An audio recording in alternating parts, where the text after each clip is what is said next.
Good morning, my fellow Toastmasters. Good morning. Good morning.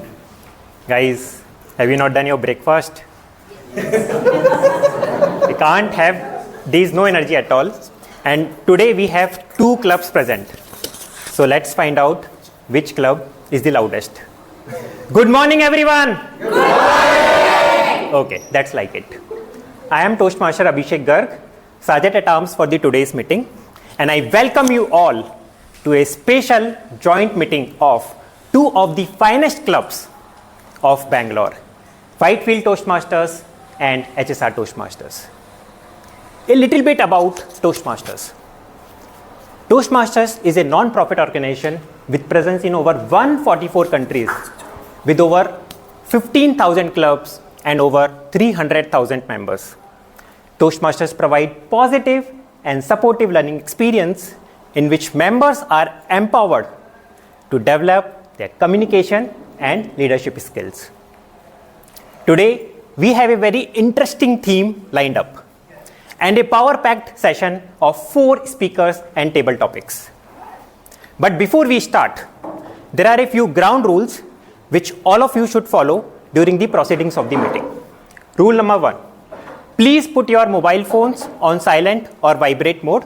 I'll give you 5 seconds for that. 1, 2, 3, 4, 5. Done? Please settle down. Please do not cross-talk while speaker is speaking on the stage. If you want to go out or come into the meeting room, please do so during the transition of the speaker on the stage. Please be mindful of talking about sex, politics, and religion, because these can be very sensitive topics and we do not want to hurt anybody's sentiments. We have a zero tolerance policy for any gender-specific misbehavior prior to, during, or after the meeting.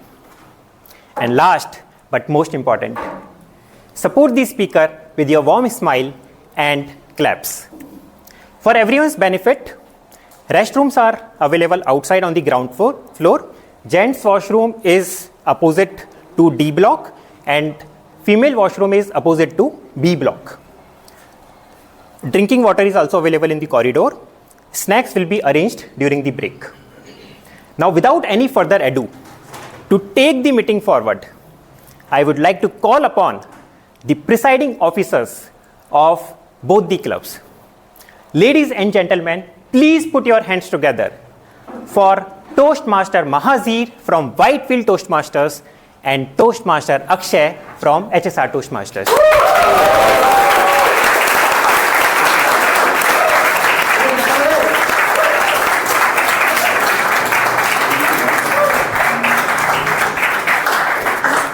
Good job.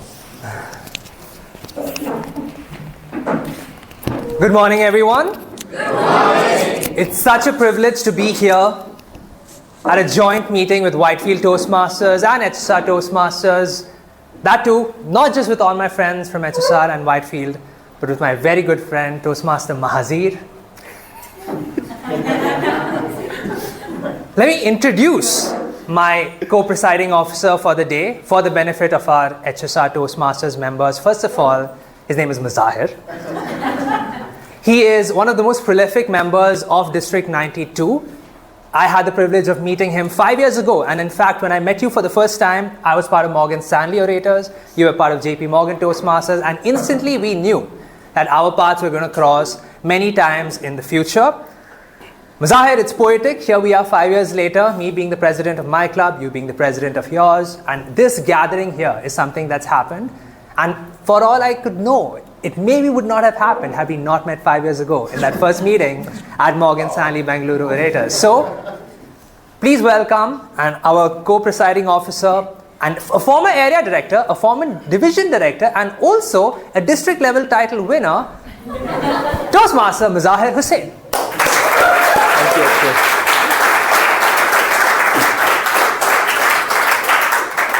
Thank you. Thank you. I heard the clap and it's low for me, I understand. Akshay is your favorite, I get that. Akshay told whatever he told is so true, but the part that he didn't tell is that when I was a member of my club, previous one, I, as a member of my club, wanted to go out and explore the best clubs out there so I can learn something from them, apply in our club. Guess what? The very first club that I went to, it used to meet at Funda Space back then, HSR, and HSR Toastmaster. We came, few people from our club, and perhaps the very first thing which still exists, we did not find seats to sit, right? So that happened, but we enjoyed the entire meeting. This was the story of HSR, and I'm really glad that we are doing this together. There were numerous amount of talks that we had together as friends, as Toastmaster, as people who we know each other, that we should do this, right? And what better day than doing it right here during the Navratra? I think everybody's in festive mood, yes? Yes. Yes? Yes. Thank you. Show that to Akshay when he comes back later to your meeting that you guys were energetic during your own meeting. Is that okay? And Zahir as well. I'm playing down over here, right? It's cool. All right, good morning, everybody. Good morning. Let Akshay and I officially open the meeting number for Whitefield Toastmaster 43 and HSR. 374. Let's stroke the gavel together. Akshay, over to you.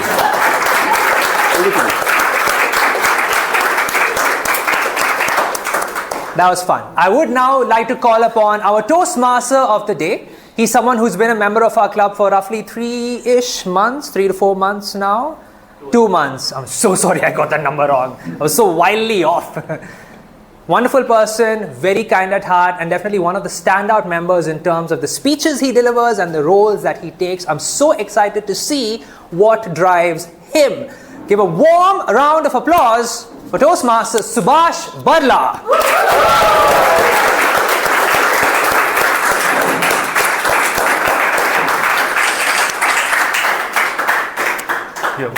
Yeah.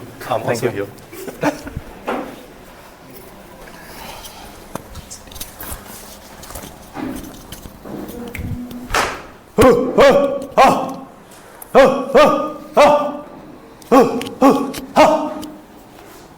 When deers looked at the tigers, all tigers looked like the same. When tigers looked at the deers, all deers looked the same. When they both looked at the human beings, they were puzzled. What on earth happened to human beings? Good morning, everyone. I welcome you all once again to meeting number 374 and 43 of HSR and Whitefield Toastmasters Club.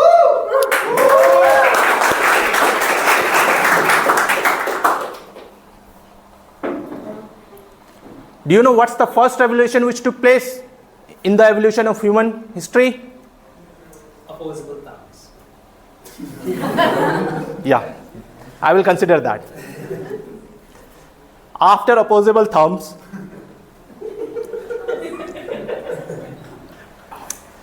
it was the language which developed around more than 70,000 years ago when there were clans of Homo sapiens which were very similar to groups like ours, yet very different in nature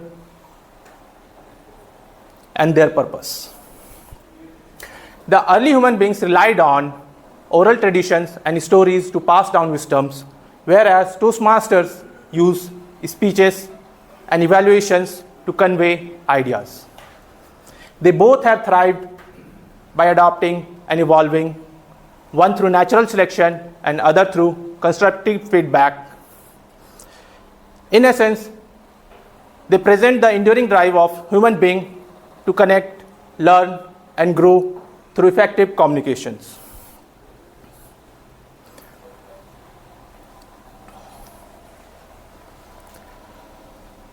The most important revolution which I talked about, the language revolution, and it continued for around 70,000 years, and the time came when another revolution occurred, which was the agriculture revolution. It changed the entire course of human being histories. So before I move further, let me introduce the most important personality of today's meeting, the general evaluator. General evaluator will be observing the proceedings of the meetings and will present their report at the end of the meeting. So when I asked general evaluator if any specific trait a general evaluator would like to have if she had the power to evolve only once.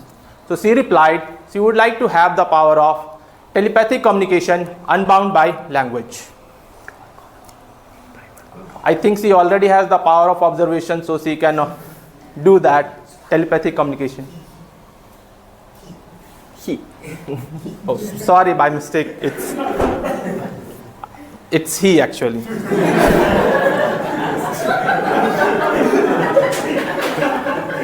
So, please welcome Toastmaster Jyoti, who is our general evaluator. Please welcome Toastmaster Jyoti.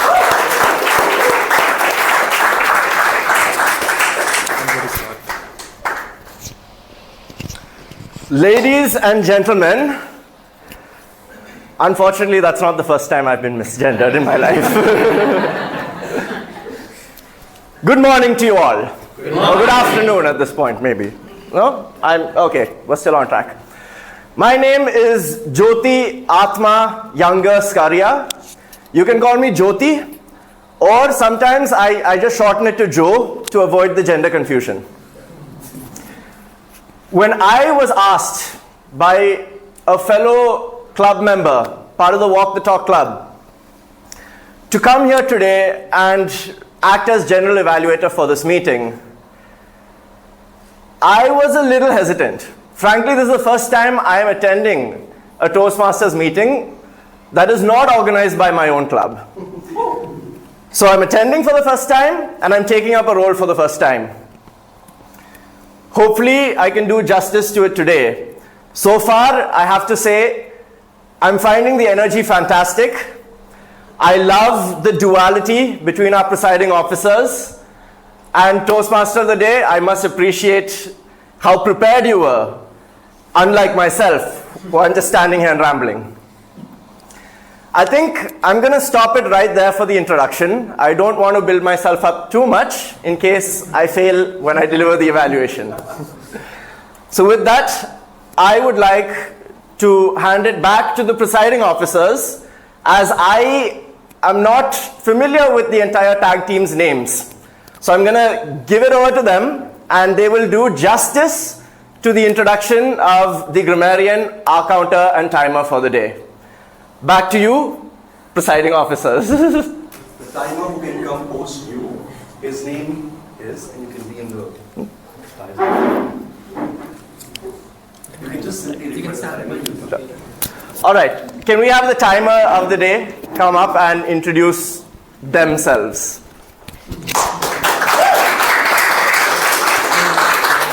This thing coming only.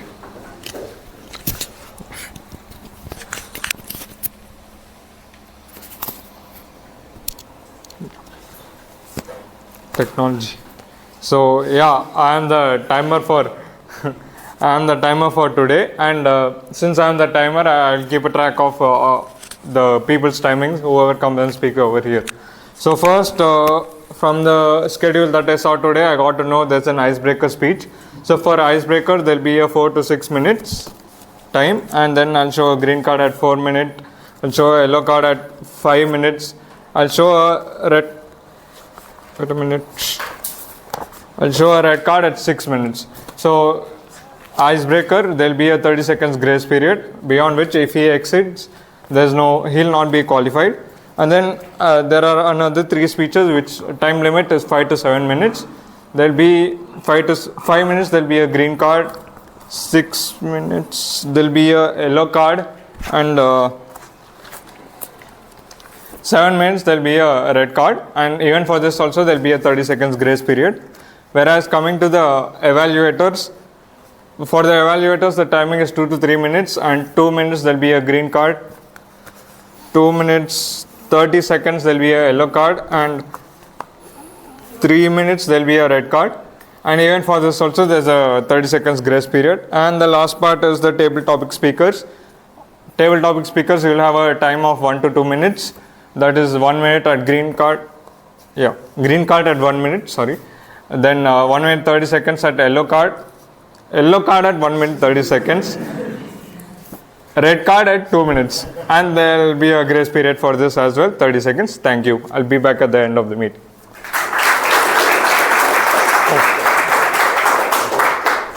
Thank you, timer of the day.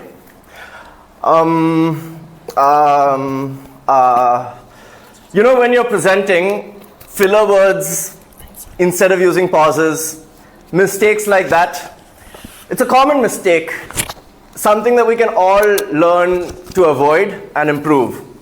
To help us with that, we have an R counter. I would like to invite Toastmaster Hariom to introduce himself to the gathering.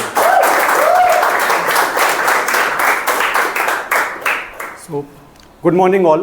Good morning. Thank you, Presiding Officer and GE, to give me this opportunity today to present as R counter here. I recently joined the Whitefield Toastmaster Club and I was feeling I am a toddler there. But today I am seeing a HSR club. I am finding myself as an infant baby. So I urge all of you to cut me some slack here. So, dear all, today my role as a R counter is to finding out what is the words, what is the unwanted words, what is the unnecessary words used by distinguished speakers and all the role players.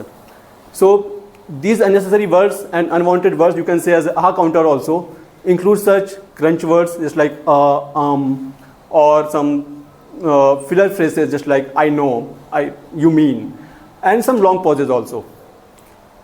Dear, these unnecessary words and unwanted words is just like a salt and a sugar in a food. The presence of this and good usage, nobody will appreciate and it will increase the taste. But once you use this inappropriately and in exceeding the limit, everybody will find out, it will just obstruct the smooth of speech and distract the attention of the listeners there. So I will have a track on all these words today, and at the end of the meeting, when called upon by the general evaluator, I will present my report for all of you. Thank you so much.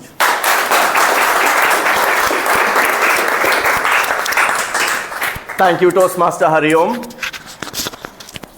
Last but not least, we have the wrangler of language, the cream of the crop when it comes to identifying appropriate, creative, and less than ideal uses of grammar. Toastmaster Yashendu, I hope I'm not butchering your name. Would you please come up and introduce yourself to the gathering as grammarian for the day? Thank you, Joe. I suppose everyone is a little bit used to saying good morning. So, hello everyone. Hello. Yeah, all right. As Subhash mentioned, right, language came about 70,000 years ago. Would we all like to talk the way we used to when we used to talk 70,000 years ago? No. With hand signs, pointing? No, right? No. We've come a long way from there. Yes. So let's try and continuously improve from that point. Hello everyone, my name is Yashendu and my role today as a grammarian would be to point out the incorrect and the correct usages of grammar throughout your speeches. As Mark Twain has rightly pointed out, continuous improvement is better than delayed perfection, and I hope that while evaluating your speeches, I can help you perfect your speaking skills much before than that delayed period. Right? Now, the word that you've all been waiting for, the word of the day, is sanguine. Sanguine as a word has two meanings. As an adjective, it describes to be optimistic in adverse circumstances. An example for that would be, despite trailing in points, the captain was sanguine about his team's winning chances. Another way that sanguine is used is as a noun.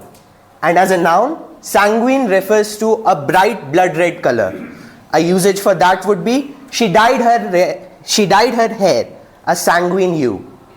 Alright, that's all for now, and I'll present my report when I am called upon at the end of the day. Thank you.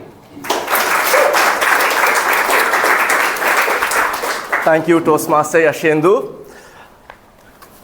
Despite my lack of preparation, after hearing the introductions of my tag team, I'm sanguine that the evaluation the evaluation section will be a success.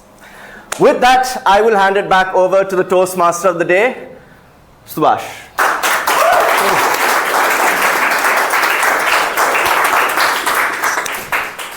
As part of evolution process, we tend to forget things. And I also forgot to mention one of the things previously when I came on the stage. And that was how many segments will be there in today's meeting. So let me tell you how many segments are there. So there are 3 segments. First is the prepared speech segment. Second is the impromptu speaking. And third is the evaluation segment. So in prepared speech segment, a member will come and give the speech which he or she has already prepared based on the objectives of their speech. And the second segment, that is table topic segment, it is open for guests and members, and a speaker will be given a random topic and they will have to talk about 1 or 2 minutes. Third segment is the evaluation segment. Here evaluator will be giving the feedback and highlights of their target speakers, because evaluation is very important for the speakers to evolve and improve. So it's time now for our first segment of the meeting, that is prepared speech segment. And our first speaker of the day is Toastmaster Abhinandan. When I asked Toastmaster Abhinandan, evolution gave us the power of losing keys, then why it did not give us the power of remembering? So Abhinandan believes that when we were evolving, at that time we were mostly focused on hunting and saving ourselves from dangers. So small things did not matter at that time, just like it does not matter now to lose keys and forget things. So let me call the evaluator of Toastmaster Abhinandan, Toastmaster Chandrima.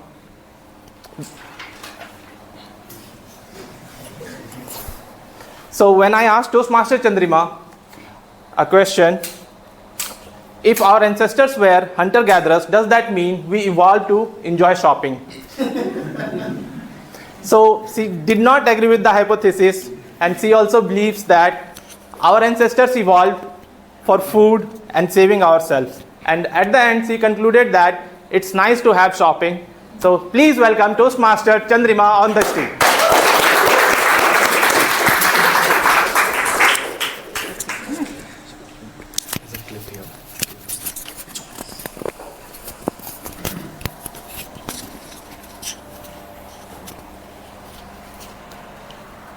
This part will be deleted. We'll remove from the recording. Okay.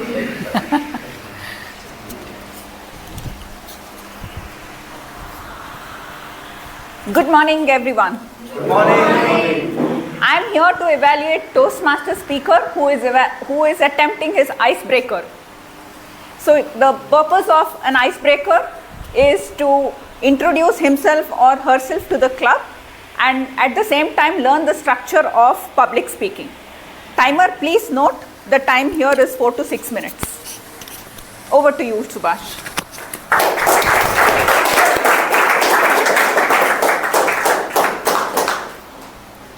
One more thing I would like to point out, it's customary in Toastmasters to give a standing ovation to the icebreaker speech. So I would request all of you to give a standing ovation when the Toastmaster Abhinandan finishes his speech. Please welcome Toastmaster Abhinandan.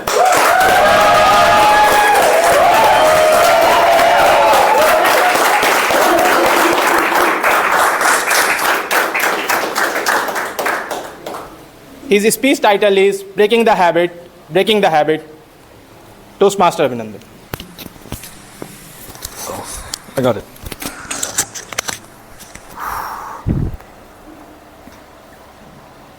I'm sorry, just 1 second.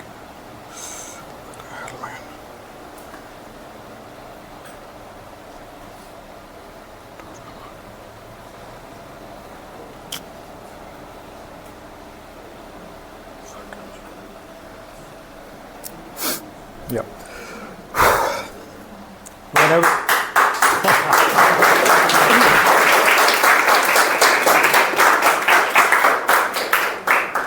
when I was 2 years old, there was a carnival organized in my neighborhood.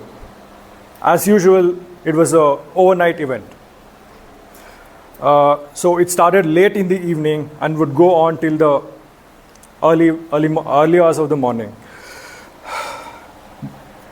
Naturally, the streets were buzzing with bright, colorful lights on either side of the road.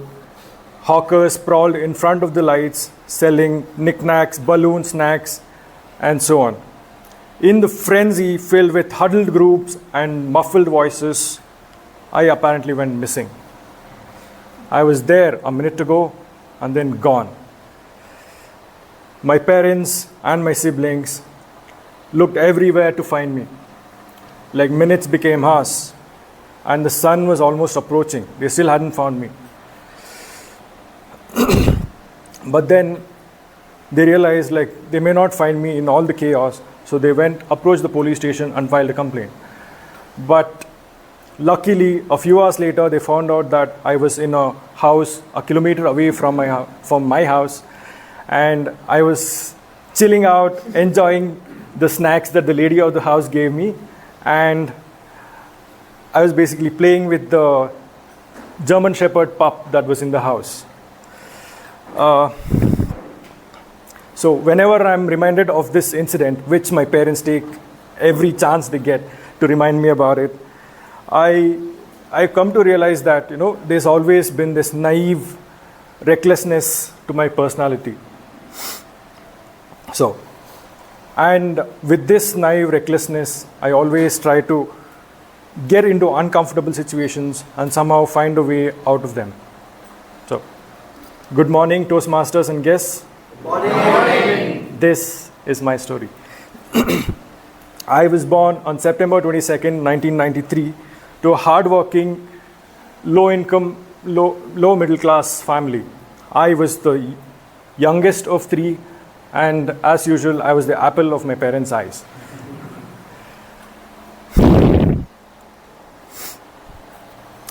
Also, like, my parents consider me the lucky child because when I was born, they say their fortunes changed and they started doing very well financially. Nevertheless, another point I'd like to make here is that even now at 30, despite the age, my parents still consider me a baby boy, which is very frustrating. Nevertheless, being the lucky child that I was, I was always given a lot of perks, which my siblings weren't afforded. So I would get the best toys that would, whenever they released, I'd get the best comic books. I'd always get the fanciest of clothes. And for some reason, like, my siblings kind of hated me because of that. And I knew that they hated me, and I took every chance to lord it over them. Every time I got something new, I would go show it to them and then do this finger at them just to annoy the hell out of them. But despite the rivalry, like, we were always very close. And as a child, I was very shy and emotional. And I wasn't much of a speaker, and I was very much an introvert, but what I did was I wore my heart on my sleeve, and at the end of every movie, if it was a happy ending, I'd bawl my eyes out because, come on, the scenes were just too beautiful. But over my childhood and with my interests, and with my introvertedness, I realized that I am very perceptive and I was very accepting of people and their emotions. But my inflection point came after my 12th when I realized, like, due to financial hardships, my parents couldn't afford to send me to a good college. So I took a decision to move out of Bangalore and to Mysore to study. But when I was there, I realized that being from Bangalore, I could never make it there. So within 3 months, I exited Mysore and came back home. For the next 9 months, all I did was read comic books, watch movies and TV series, and basically fight with my dad because he was too disappointed that a young college-going kid is stuck at home, losing his future and not doing anything. This period was also the hardest in my life because I struggled with self-doubt, with depression and anxiety. And many a times I had suicidal tendencies which I even acted upon. Fortunately, I'm here.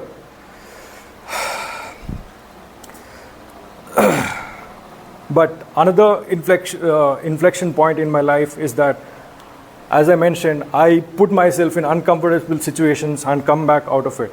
And that's what I did. Like, over the last 12 years of my life, that's all I've been doing.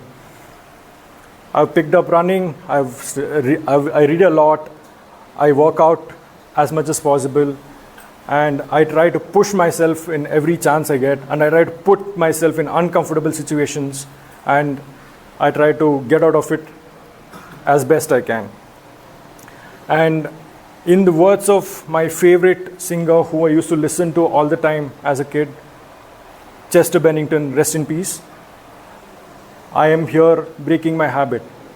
I'm here standing before all of you, conquering my biggest fear of sharing my personal feelings in front of a lot of people. And I am sanguine with the notion that I will be here and I will achieve what I'm here to do. Thank you.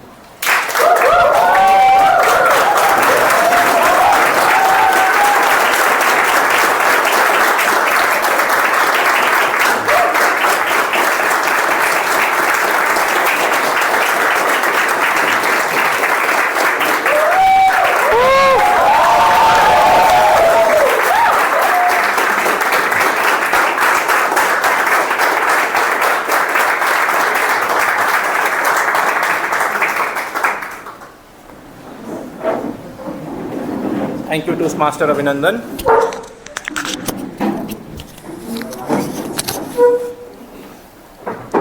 I can see that you have evolved a lot after breaking the habit. And when I saw your speech title, at that time also I thought, would it be related to the song sung by Chester Bennington, as you mentioned, and it really came out true, my guess. So it's time for our second speaker of the day. And our second speaker of the day is Toastmaster Anil. Before I invite him, I would like to invite his speech evaluator. When I asked Toastmaster Rohit, how does he envision the human evolution in future? So he replied, we will evolve into an alien-like creature millions of the years down the line. So I pictured like whether our heads will be grown too much big or our bodies will be grown too much big. So please welcome Toastmaster Rohit.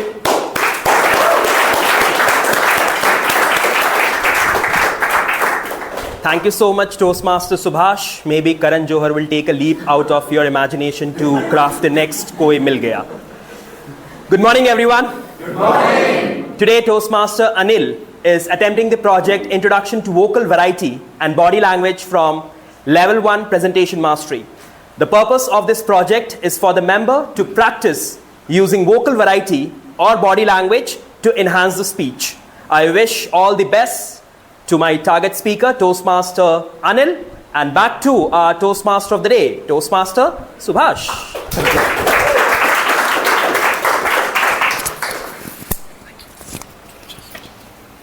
Please welcome our second speaker of the day, Toastmaster Anil.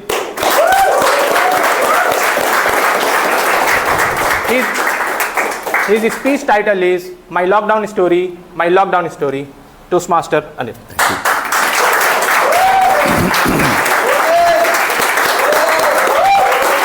Thank you all. Thank you. My dear Toastmasters and dear guests, a very good morning to all of you. Good morning. So let me take you back to the lockdown memories. It is around March 2020. So I was alone staying in my flat in Mumbai. Since my family already left to my hometown in Andhra, PM Modi sir came to media and announced that there will be a lockdown on 22nd March. So somehow I managed the lockdown day, staying alone in my flat. I managed my food, etc. So at evening, at around 5 p.m., suddenly everyone started banging vessels and plates. So I thought Corona is gone. So I also went to my corridors and started banging the plates. So thinking that lockdown is over, and I was very happy. But it is not. It was not. There is confusion. When I watched the news, right, so people were saying that lockdown will be prolonged. So finally, with the pressure from my family and my friends, I decided to travel to my hometown. So I either had to come to Chennai or Bangalore. And from there, I had to travel for 5 to 6 hours to reach my hometown. So finally, I booked a flight, which is the last flight, that is on 24th March to Bangalore. So I arrived Bangalore. While transit, again our Modi sir had announced there will be 21 days lockdown. So by the time I landed in Bangalore, Bangalore was completely shut down. So in the airport, there are no food stalls, even there are no cabs actually. Luckily, I found one overcrowded bus which is about to start. I don't know where it is going. I just boarded into the bus and asked someone where it is going. So he told me that it is going to Majestic via Hebbal. So I reminded that one of my uncle who runs a PG in Hebbal. So I called him and inquired whether he is there or not. He was there, luckily. So I went to their place and I tried all my options of travel to my hometown, but nothing worked actually. So I realized that I had to stay there for a few days at least. From here my problem started. I didn't have the problem of food.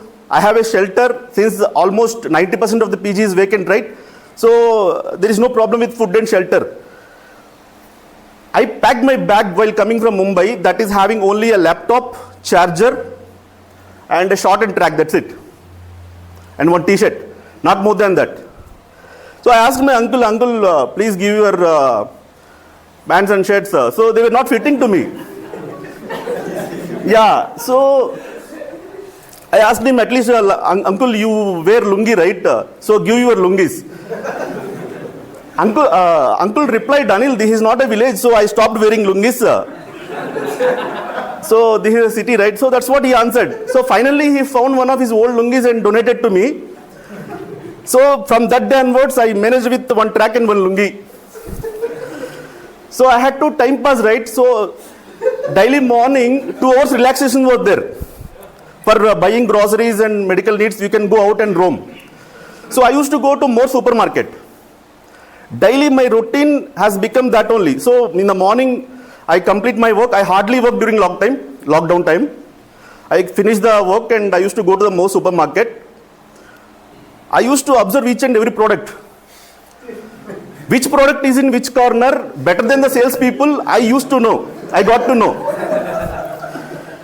So one day, while exploring the supermarket, in one of the corner, I saw boxers, shorts. So I felt very emotional after seeing boxers. As soon as I saw them, I picked 5 or 6 boxers and ran away to the counter. But the salespeople, even though I'm a daily customer for them, so they denied. So it was very strict. They were very strict norms, right? So they said that it is very strict. We cannot. They are not allowed to sell. So we are allowed to sell only food and groceries only. So I got disappointed and came back. So few days, I used to help my uncle to go to Metro supermarket to help him buy groceries for the PG actually. So during that course of time, another skill learned. So in my more journey, right, more supermarket journey, I learned how to manage the supermarket. This time, I learned how to manage a PG.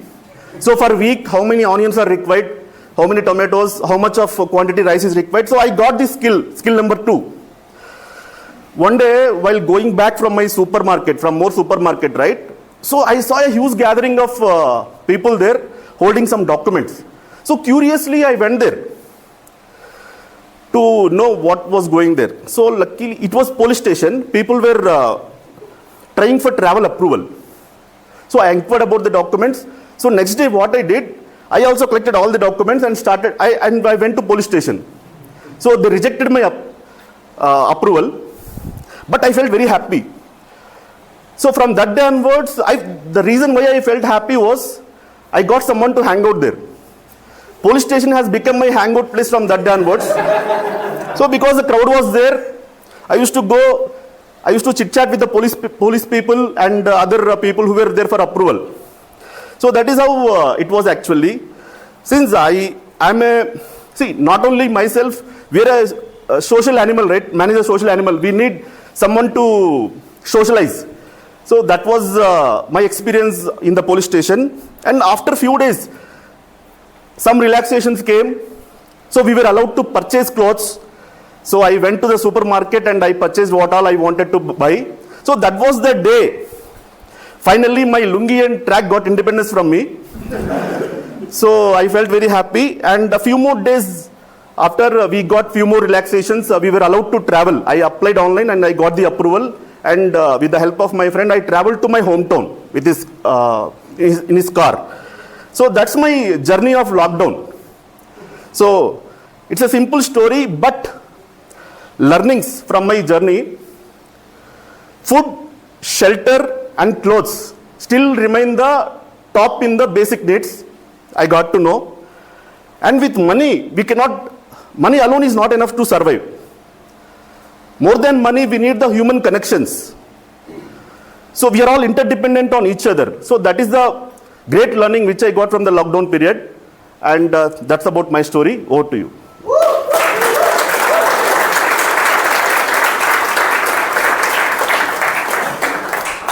Thank you, Toastmaster Anil, for such a wonderful journey you had and how you evolved through the lockdown story.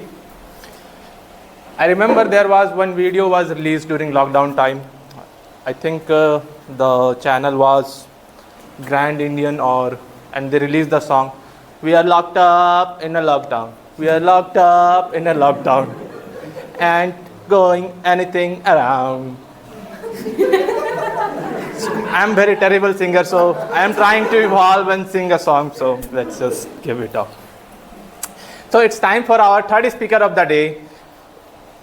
And before I call our third speaker, I would like to invite our speech evaluator for our third speaker. And when I asked her evaluator, is hair loss in men an evolutionary process? So Toastmaster Gopinath replied that hair loss is not an evolutionary process. Instead, it's a problem with how we care for the hair and how we deal with it. And also mentioned few of the other things, that ladies in his house use filtered water for hair wash, and men in his house don't even care, so they don't even bother for the hair loss. Please welcome Toastmaster Gopinath.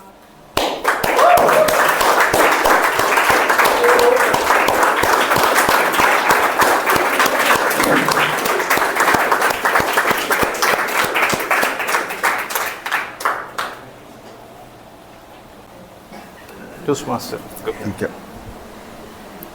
Thank you, Subhash. Subhash missed my first reply. I said, is it mandatory to be bald to be an evaluator? That was my first question. Wow. Huge crowd matching with the huge apartment.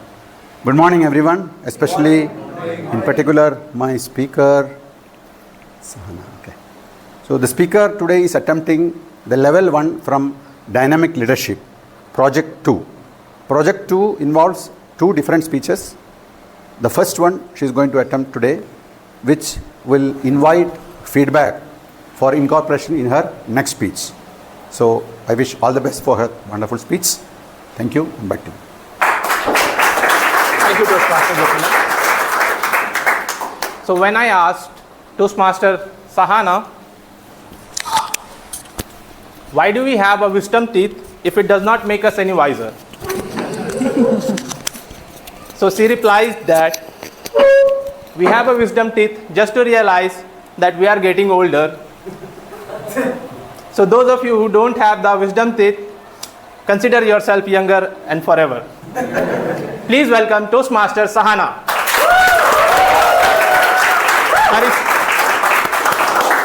Her speech title is, "Let's make this world a better place." Let's make this world a better place. Toastmaster Sahana. Thank you.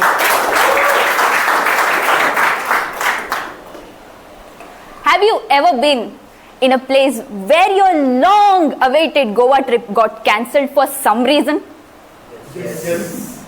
I was in a similar situation too. Good evening, fellow Toastmasters and dear guests. Oh, sorry, it's good morning. I was so habituated in our HSR Toastmasters saying good evening, so let me correct it. Good morning, fellow Toastmasters and dear guests. Good morning.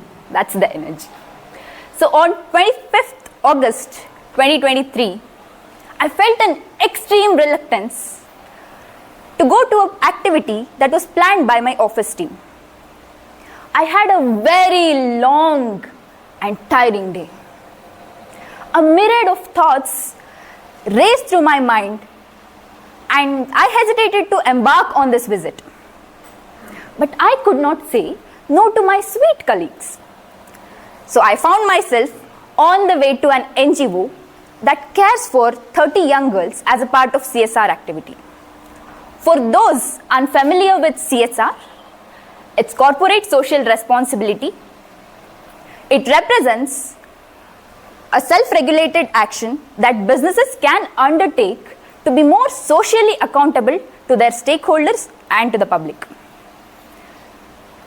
The moment we stepped inside the NGO, we were greeted by a sight of beautiful children playing and laughing in their own world. Their innocence and joy was truly heartwarming. We soon got along. We shared snacks, we played games, and I had the privilege of telling them stories. Believe me, that was the most memorable days of my life. How many of you are thinking that these children at the NGO don't have parents or there is no one else to take care of them? Anybody? Yes. I was thinking the same too. And I was even relieved that these children have a shelter now. But the most eye-opening moment came when I spoke to the person who was running the NGO. And the harsh reality is that many of these children do have parents, and their parents abandoned them.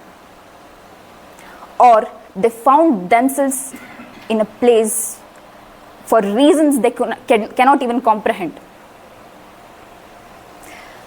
What's more shocking is that this number continues to rise each year. As I bid farewell to these children and started my journey home, I felt immensely grateful for my parents who were always there for me. Random scenarios, thoughts started to rule my mind.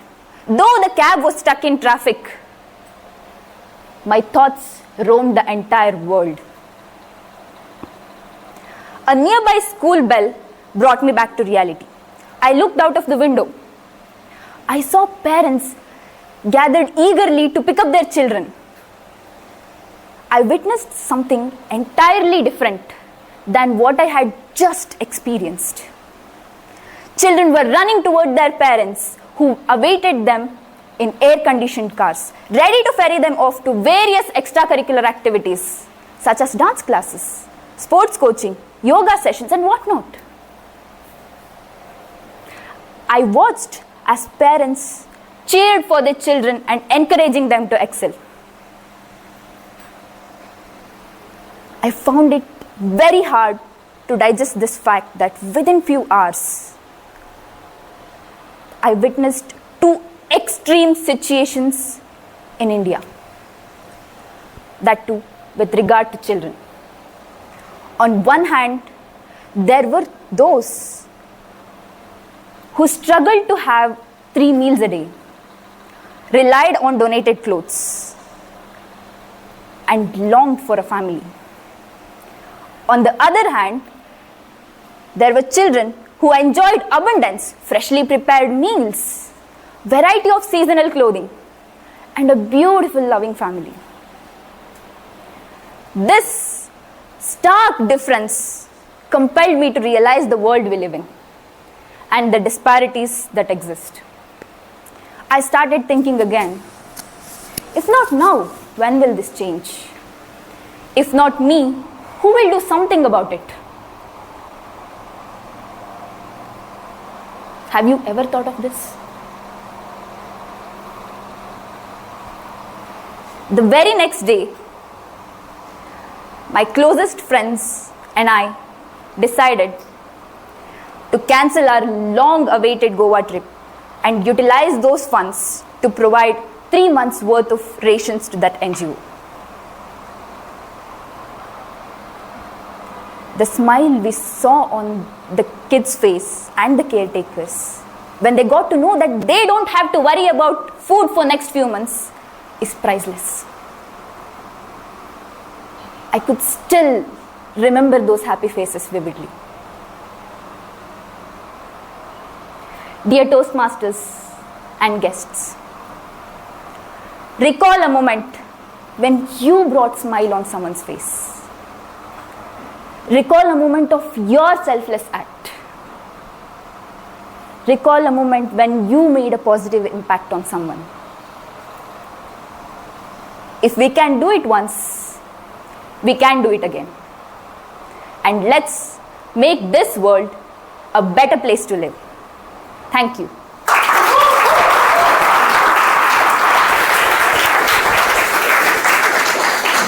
Thank you, Toastmaster Sahana.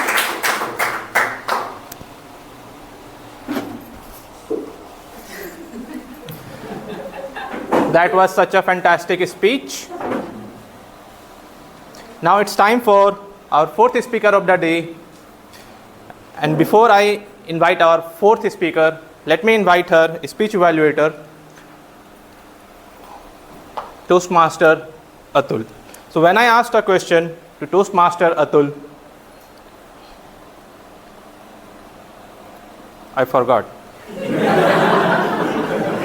I need to evolve and recall it. What was the question I asked?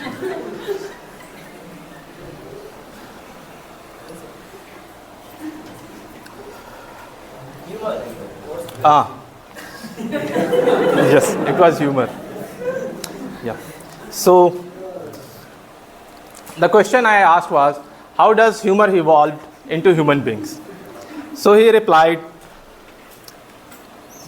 that I also forgot to say.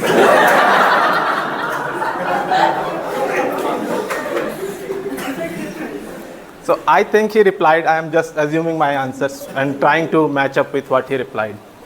So I think he replied, we evolved to engage with humor with the time, and because there were difficult moments, and to be happy and enjoy the moment. So that's the way we evolved and adopted the humor.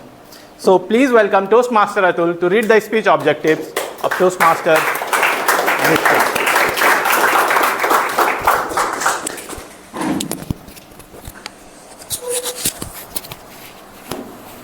So my answer was that the humor was introduced in order to make life's curveballs easier and throw back at them with a smile. With that, the target speaker for today will be attempting her level 1 project 4, and the purpose of the speech being to incorporate the feedback that she received in the last speech and demonstrate her ability to deliver an effective and respectful speech. With that, back to Toastmaster of the day.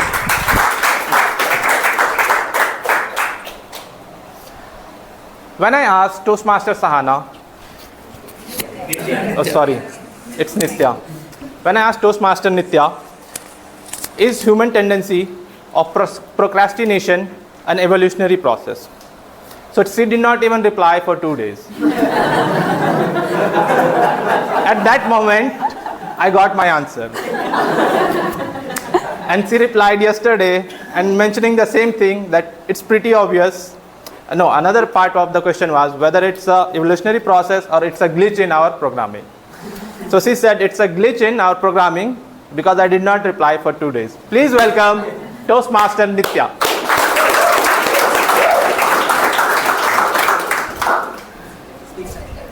Oh, sorry. I forgot again to mention her speech title. So her speech title is Beautiful. Yeah, beautiful through my eyes, beautiful through my eyes. Toastmaster Nitya.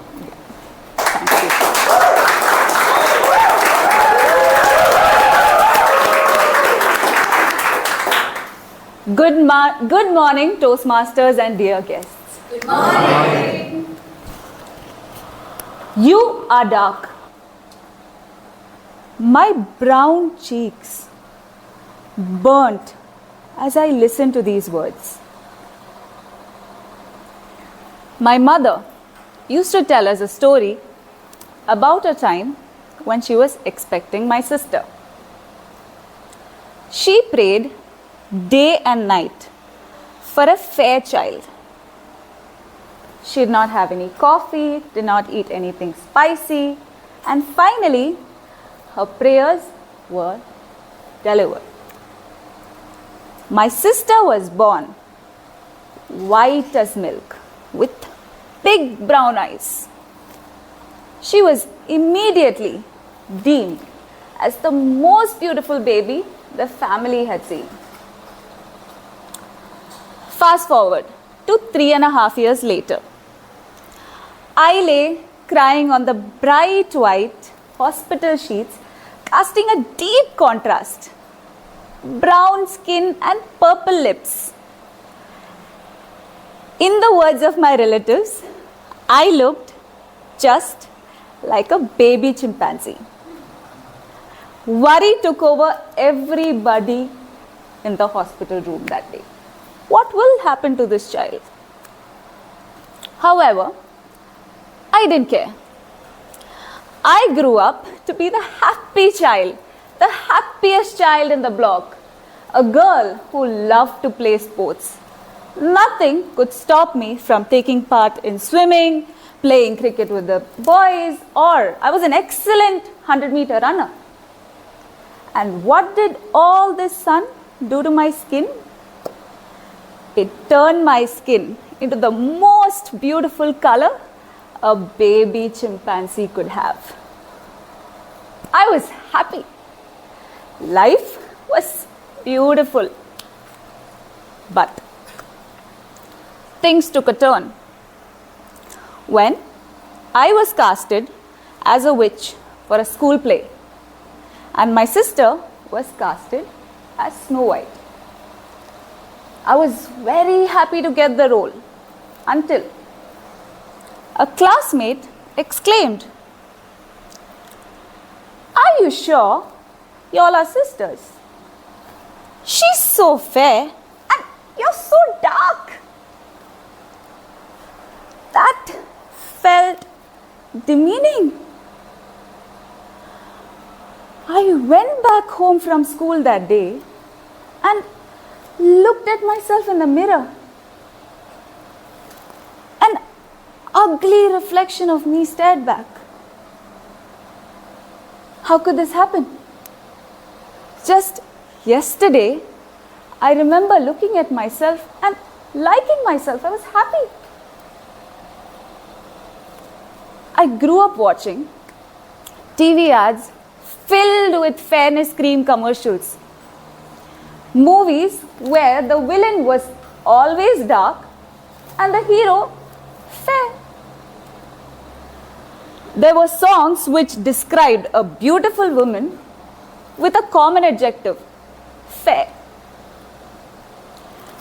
All of this just brainwashed me into thinking, I am flawed. There's something wrong with me. I am not going to be enough.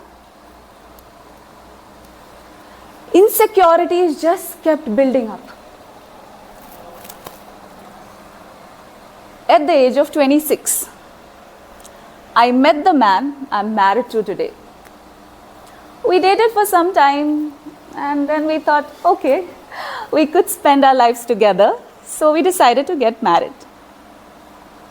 Now, my friends, this is when my insecurities just peaked.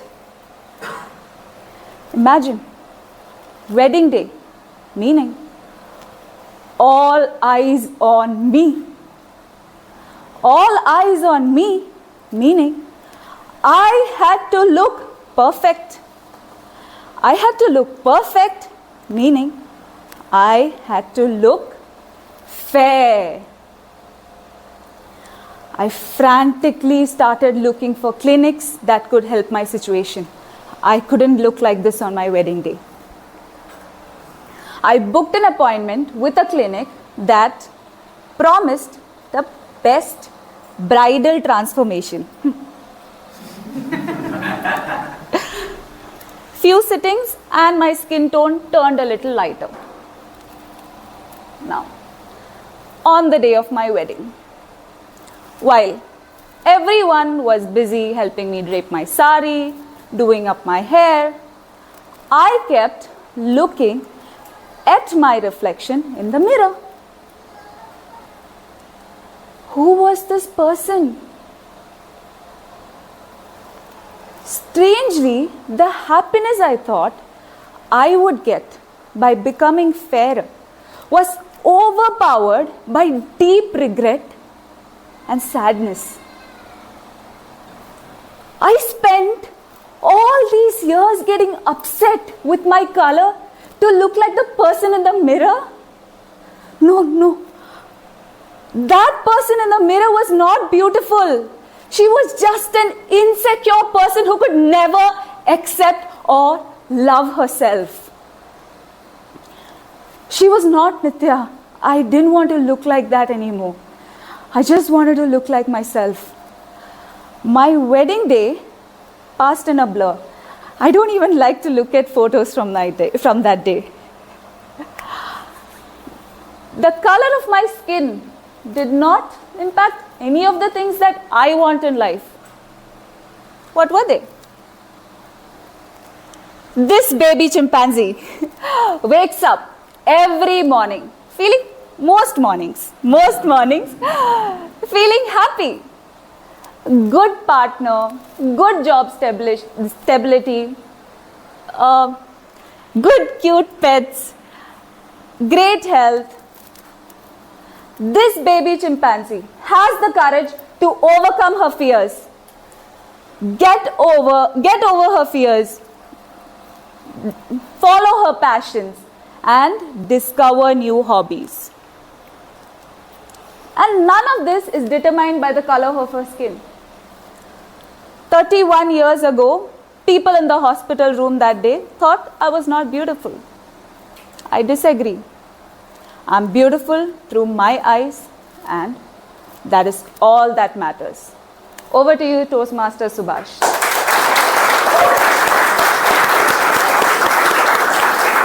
Thank you, Nitya. As famously said, beauty lies in the eyes of the beholder. Very good. So we are at the end of our segment 1, and we will go for the voting. Just wait for some time and I will share the link. So let me tell you our evolution journey again. So it was after agriculture revolution, and we came into agriculture revolution after millions of years of time. So we moved into another phase of our evolution.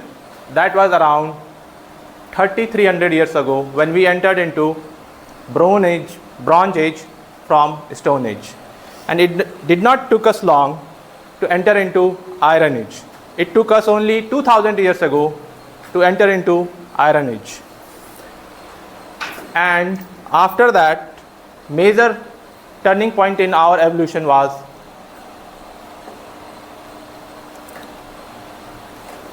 during the Industrial Revolution, which changed the way we lived, the way we were doing things on our life. Is link ready?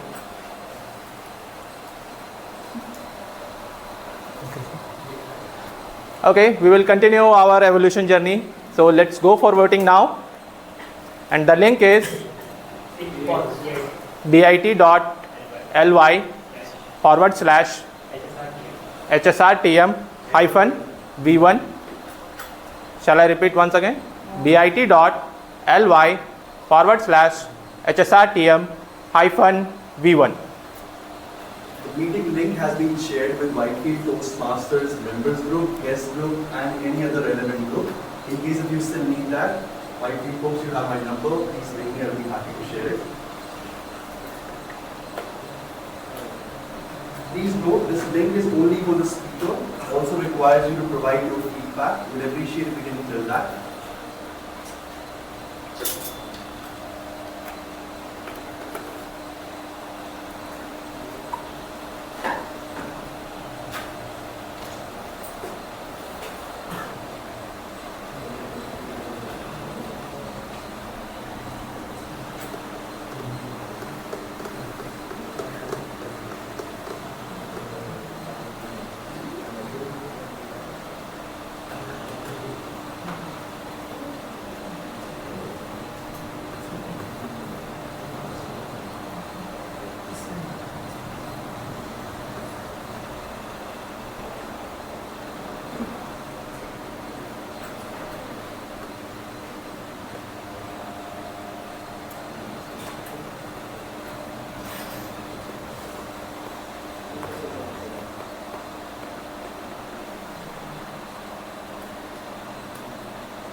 So how many votings done? How many of you have done the voting?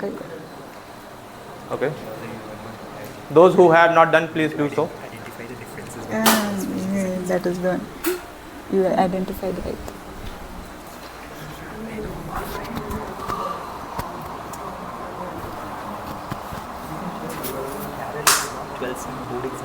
Come on. 20 minutes. Each of the Whitefield Toastmasters should be your friend.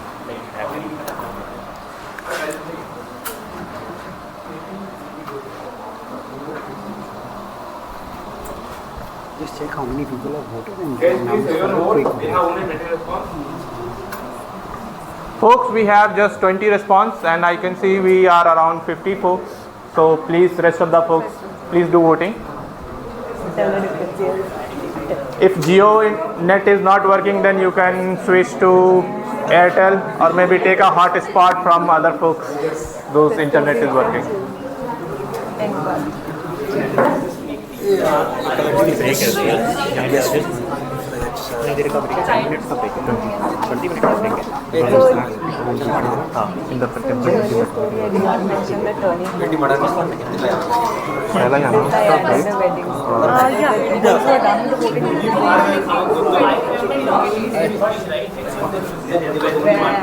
He remembers. Folks, may I have your attention, please? So, those of you who are still voting, they can continue to do voting, and those who are done with the voting, we are going for a break of 20 minutes, and we will assemble back again after 20 minutes to continue our. Welcome back, everyone. A very good afternoon to all. Good afternoon.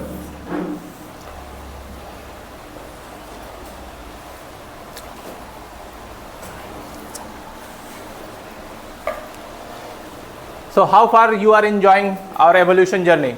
Good. Can I have more energy? That's great. So our evolution journey started from Stone Age to Bronze Age, then Iron Age. Then after happened Industrial Revolution. We are proceeding through IT Revolution, and we are on the verge of AI revolution, and there will be more revolutions. So let's see how far we have evolved to remember. So when did language revolution occurred in human evolution? 70,000 years ago. That's great. And when did agriculture revolution happen? 50,000 years ago. Yes, it's 10,000 years ago.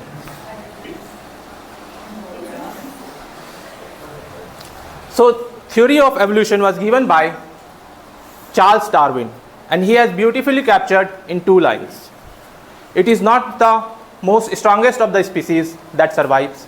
It is not the most intelligent one that survives. It is the one which most responsive to change that survives. So, are you evolved for the next segment now? Yes. So, please welcome our table topic master, Toastmaster Nibbi.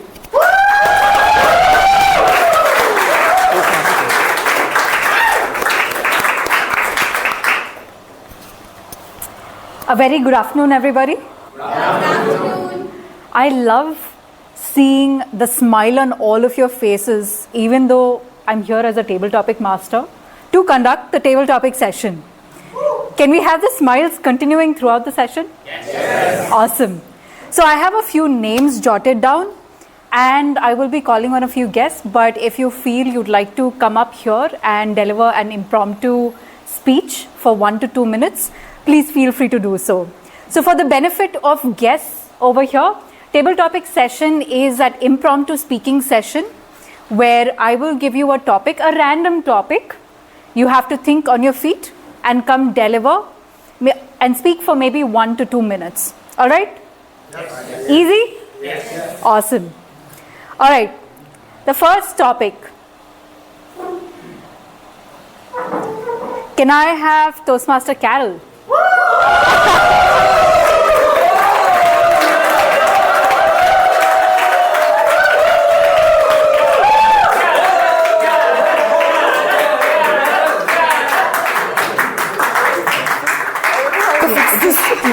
Just clip it with a shot. Okay. Okay. All right. All right. Toastmaster Carol, your topic is would you prefer the ocean, beach, or mountains? Okay.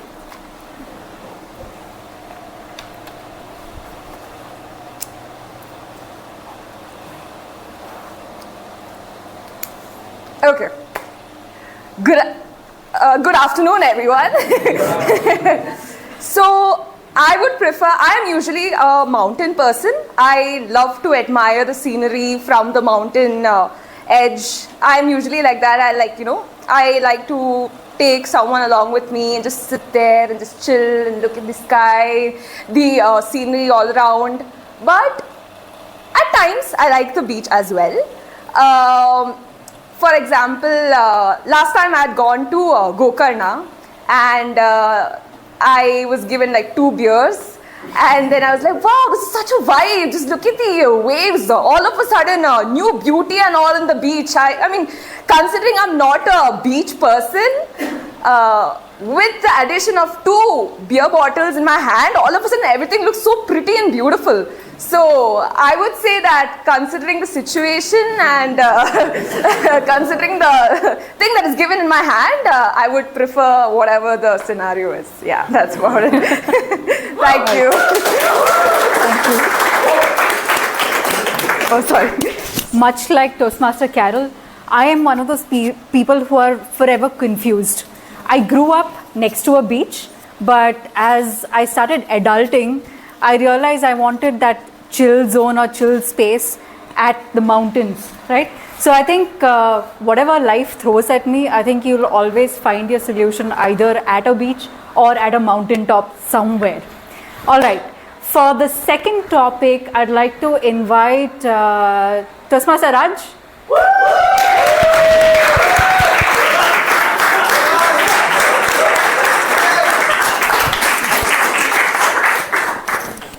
She loves putting me in the spot. Okay. All right, Toastmaster Raj, your topic is you're married, right? So, would you do you prefer your cooked food or your wife's food? Archana is not here. Archana is Raj's wife. Your prepared food or Archana's food?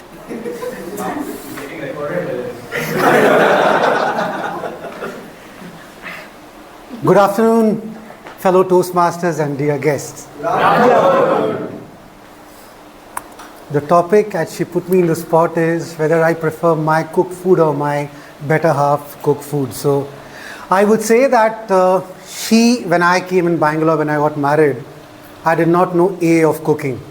She taught me cooking, and I'll tell you, her cooking attributes and dynamics are zero. If you are seeing this video, it's zero. Comparatively, whenever a guest is coming in house, all the cooking and everything is done by me. So I would rate myself not A, but yes, I am a decent cook. There are people from Whitefield Toastmasters who have come to my house as a guest on several occasions, and they have, they have got the chance to taste the food which was cooked by me. So I am not someone who's bragging on what I have achieved in this COVID times. So yes, I am a better cook than you, Archana, if you are seeing this. Thank you.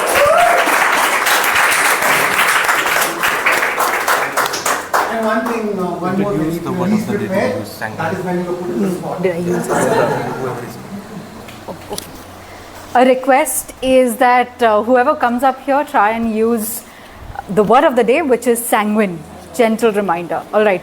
Raj, you played it very safe, very well done. Now, I think only some members of Whitefield have been invited and have had the opportunity to taste your decent food. So, at some point, I think there's so many of us here in the room who are like thrilled to be trying out your food as well. Yeah, see you. All right. Our next speaker for the day, Toastmaster Subhash.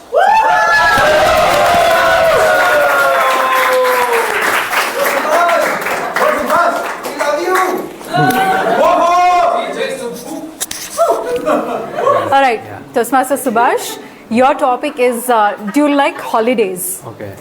Holidays with friends or with family? Holidays with friends or family?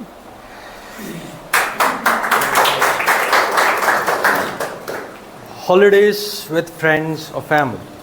Firstly, let's see what happens to a human during a holiday. He becomes a potato couched or stuck in a chair.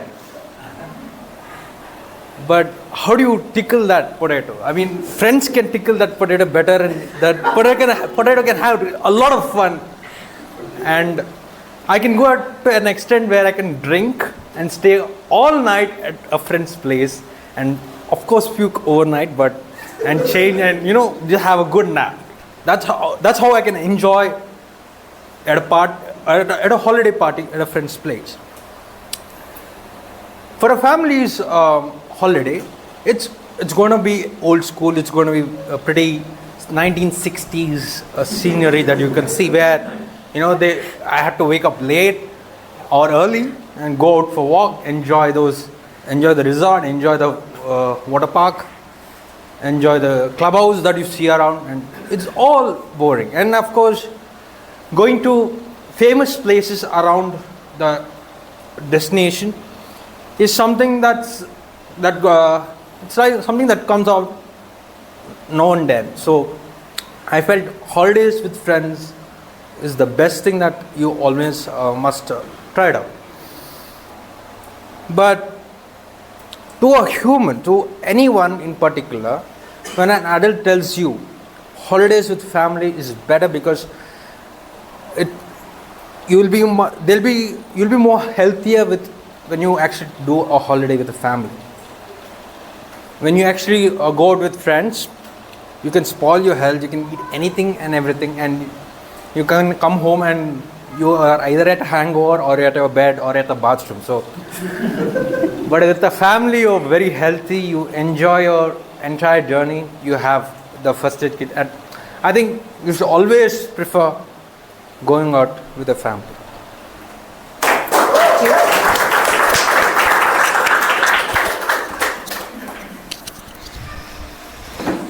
Thank you, Toastmaster Subhash. I think I decide who I go on a holiday with depending on what is the problem that I'm trying to solve, or what is the problem that I'm trying to run away from when I go for a holiday, right? So if it's a problem that family should definitely not be aware of, then obviously I go with friends. Or over the last few holidays, I think I've been spending with my friends from Toastmasters, which has been fantastic. So if not friends, if not family, I think you have a new friends like family, which is Toastmasters, and everybody should try it out once. All right. Anyone over here who enjoys Uno, the card game Uno, not roll takers, not speakers? Toastmaster Kevin, please come.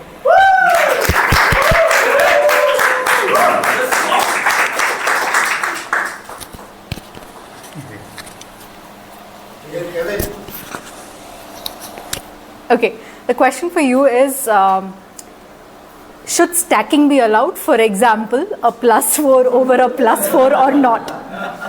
Over to you.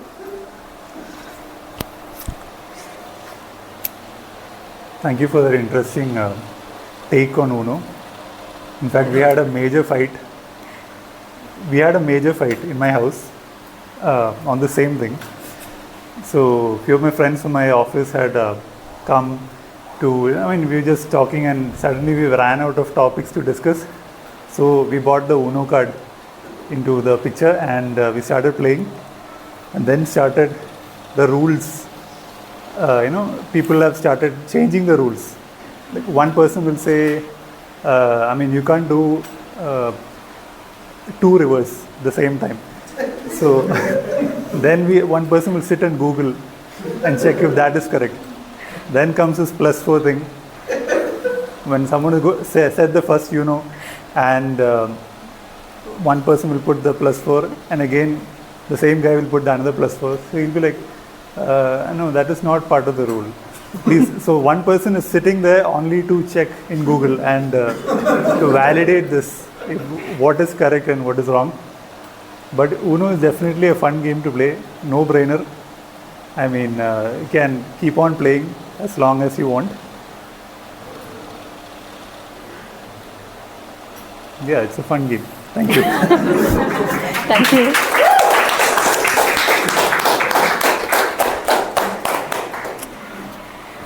I love how Toastmaster Kevin mentioned that Uno a lot of the times resolves issues. In my case, when we end up playing a game of Uno, it usually ends up breaking friendships, and the next few days are spent in trying to resolve this problem. There is a new deck of Uno that they're planning to release that will guaranteed end friendships, which has not just a draw 4 but a draw 10. So those of you who haven't played Uno yet, this is your cue. Go get yourself a pack of Uno cards and play the game. All right. For my next topic, any singles out here? Singles in the dating phase? Single and dating and hoping to find.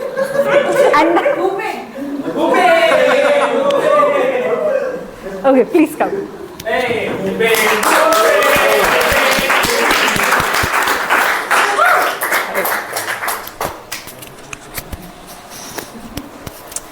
So your topic is brunch dates or dinner dates? Brunch dates or dinner dates? You see the controversy with this topic, right? She asked who is single, and then she's asking what do you prefer on dates. So, I don't know. I'm single. But, okay, I'll, just to save my image over here, I'll talk about this. See, it depends on the person who you're with, right? So, if you're with a person who, let's say, likes to get up early in the morning, likes to, go outside, be there, then brunch dates, definitely. If you're not sure about that person, I don't know. Can we click? Can we not click? Will she try and stab me or something? Then you go on a dinner date, because you know that there are a lot of people at dinner who are doing the same thing as you, and you can try and take cues from he's giving a nod of approval. Yeah, been there, done that. Yes. So I mean, in my experience, I think dinner dates.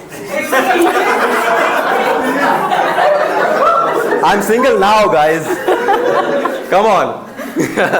No, in my experience, I think dinner dates have been the better one. I find the vibe better. I'm not a brunch guy. I wake up at 12, guys. So, like, just to come here itself was a big task for me. But yeah, like so yeah, I honestly prefer dinner dates. Yeah, back to you. Thank you. I suddenly feel pretty sanguine about going on dates. Just to Toastmaster Bhupen, I think this is a plus point. I think if there are any single women out here, and also those of the women who were constantly chattering here, I think we caught on to the word "in my experience," which speaks a lot for your dating profile. Hopefully, you won't have to go out on a date with anyone from the room. I think it's always nice to ask the other person, okay, what is it that you prefer? And I think we in general, women like to be asked as a way of taking initiative. So thank you, Toastmaster Bhupen, and wishing you a lot more dinner dates in the future.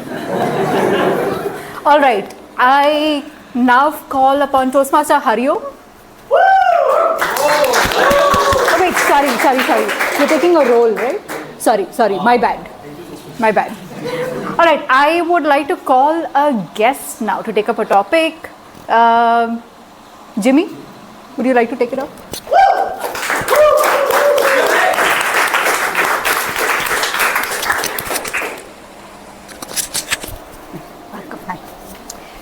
Jimmy, your topic is impromptu road trips or planned trips. Impromptu road trips or planned trips. All right. So, good afternoon, everyone here, and love to all my extended family. I'm glad to be part of this society again.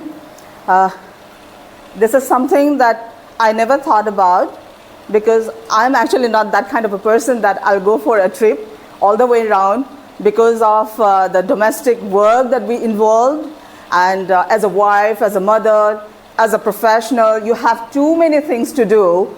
And by the weekend come, you actually think that, oh my God, I have laundry also to do. How will I go for a trip? But then, given an opportunity, I would love to go for a very planned trip. For me, as a person, I'm an organized person. The reason being that you never know where you are going, what other things you will get there or not. Rather than being in a confused state of mind and also calling on the trouble to yourself, it's always better to be planned. That's what I believe. And for ladies, it's very mandatory that you need to be planned, because you have to be extra cautious. You have to be you need to have everything that you want, so that you don't scream on your boyfriend or your husband or your brother out there, because you need to enjoy your trip out there. Am I right? Am I right or right? Yes. I'm right, yeah? So that's what, it's a plan, because that's where we human beings have been evolved. So I'm sanguine about my approach to a sanguine days ahead in a very planned manner, so that I can embrace that all the beautiful things I am looking forward. So thank you, that's all for today, and lovely to be here. Thank you.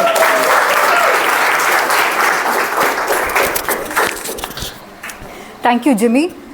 I think the solution for making sure that the laundry is not done, how do you go, is pack a bag and leave it in your car.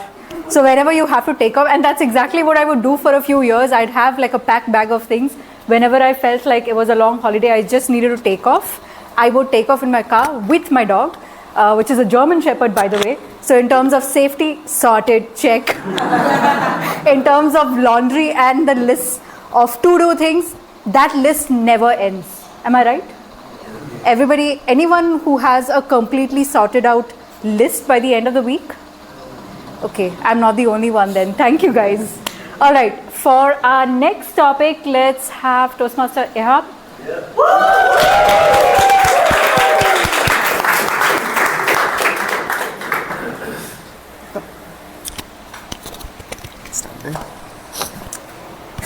Your topic is, would you prefer to be a perfectionist or a doer? Do you prefer being a perfectionist or a doer?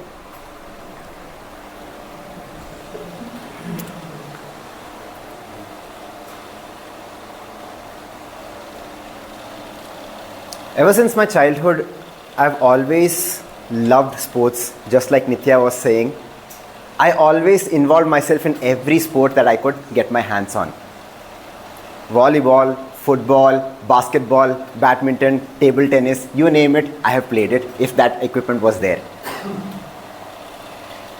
Time came in my 10th standard for a table tennis tournament. Now table tennis, there's a ping pong racket, there's a ball, and you have to serve. In the tournament, I was just not able to serve properly. And if I served, I was not able to get in position to return when the other person returns. And this played with my mind for a long, long time. Every day after this failure in the tournament, I used to go back and I used to be like, how do I make sure that I serve in the best way possible so that the opponents cannot return my serve, or I can get the upper hand in this segment of the game. I kept trying and trying, but then I found out that it was not my serve that was the problem. It was my nervousness, because this was the first step in the game and it was my nervousness. So when I looked and pondered over this situation and compared it to my life, I realized that I have a tendency to ponder over things and make things perfect before I get into things. And that's when I turned myself from trying to be a perfectionist and I started becoming a doer. Become a doer, because by keeping on doing things in your life, you will realize that you have achieved far, far more than just trying to be perfect in just one aspect of your life. Over to you.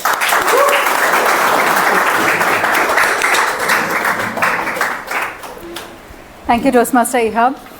I think for the longest time, being a scientist, you're always trying to be perfect, trying to hit the proportions of your chemicals just right so that you get the right reaction. And when I came here to Toastmasters, I was in a table topic session where you can't be prepared whatsoever. You have to just get up, go ahead and just do it, whether it is willingly or unwillingly when a table topic master calls out your name. So if you're a perfectionist who is trying to just go ahead and do things and take the initiative without just waiting to be perfect, I think you're at the right place. All right. Our next topic, would a guest like to take it up? Ayush. Sorry, please come in. Ayush, I'll call you later.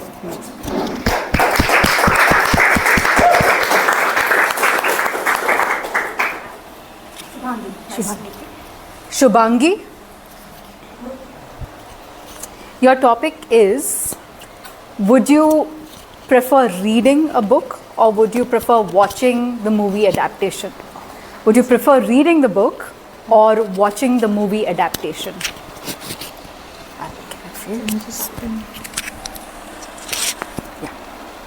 Good afternoon, everyone. Hi, this is Shubhangi.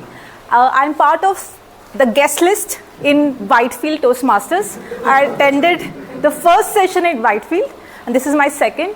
Thank you for the opportunity, Muzahir and Toastmaster Raj, to share the invites, and I'm here. Before I go to the topic, I just heard that there's an interview to actually get into Toastmasters. I hope I crack it. Okay, I'm trying my best to test my skills and prove that I am well worth to be part of this group. Coming to the topic, Nibi, right? Yes. So reading a book or watching a movie. You all might have heard and know of Harry Potter. So what I did first is, I went on to watch the movie Harry Potter because it was such a rave, it was amazing, the characters, the story, the fiction. But post watching the entire series of Harry Potter, I went to the books. Then I realized half of what was there in the books was not part of the movies. Then I realized more that I could imagine and I could enhance my imagination via reading the books. And not only this is an example of Harry Potter, but having said that, I tend to rely or tend to seek more comfort in reading books and then imagining and widening my imagination. So this was just an example of one instance. But having said that, I do not want to go through physics and chemistry and H.C. Verma to go to watch Oppenheimer. I would not like to do that, sir. So this depends on what movie, what book. But yes, this case of Harry Potter, I would like to prefer book over movie. Thank you so much, everyone. Thank you so much. Thank you. Thank you, Shubhangi. I think I always have preferred reading books because I am quite an imaginative person, and every time I've watched the movie, it's just let me down, hands down. I haven't watched a single movie adaptation that I've absolutely loved and walked out of the theater. So for me, I think give your imagination a chance. You will find that your imagination is much, much better than what you would find on the screen in front of you. All right, next, Ayush.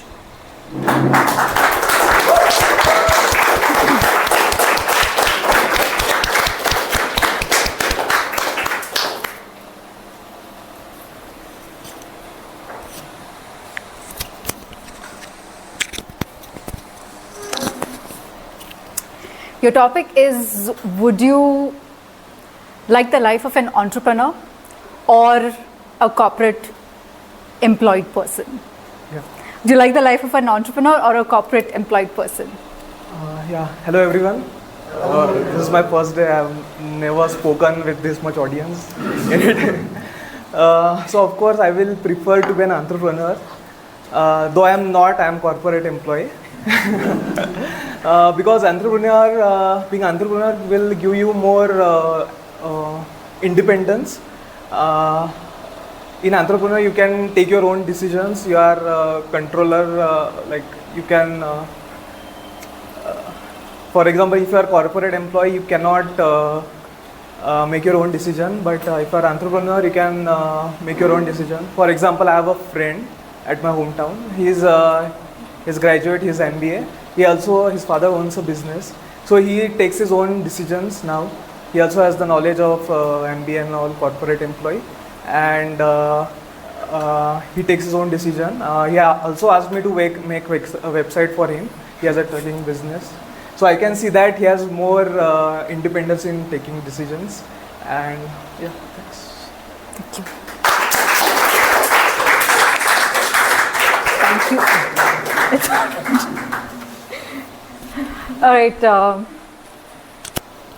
Thank you, Ayush, for sharing your views. The grass is always greener on the other side, isn't it? When I was working for a corporate, I had a steady life where at the end of the month or at the beginning of the month, I would get the salary credited into my account. I always wished to be an entrepreneur.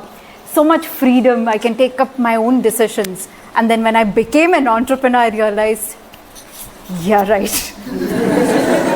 And now I think at this point, I decided to go ahead and freelance along with entrepreneurship.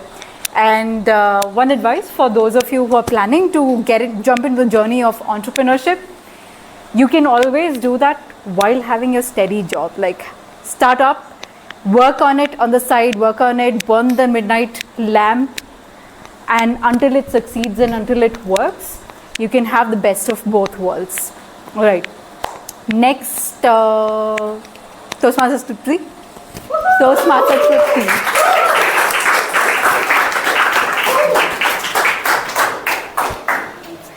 3. Sweaty bumps. Just pin it. You will have to pin it. I'll get it. Yeah. Toastmaster Tripti. Would you prefer scuba diving or bungee jumping?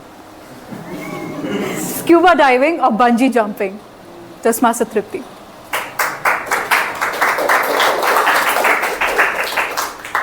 Well, for the question, I would prefer both scuba diving and bungee jumping. I think both of these activities have its own adrenaline rush.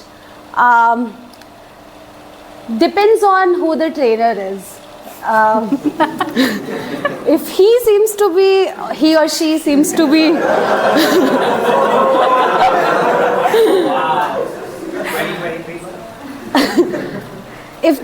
if my trainer seems to be confident enough and gives me the courage that okay, Tripti, you'll be able to do it, I would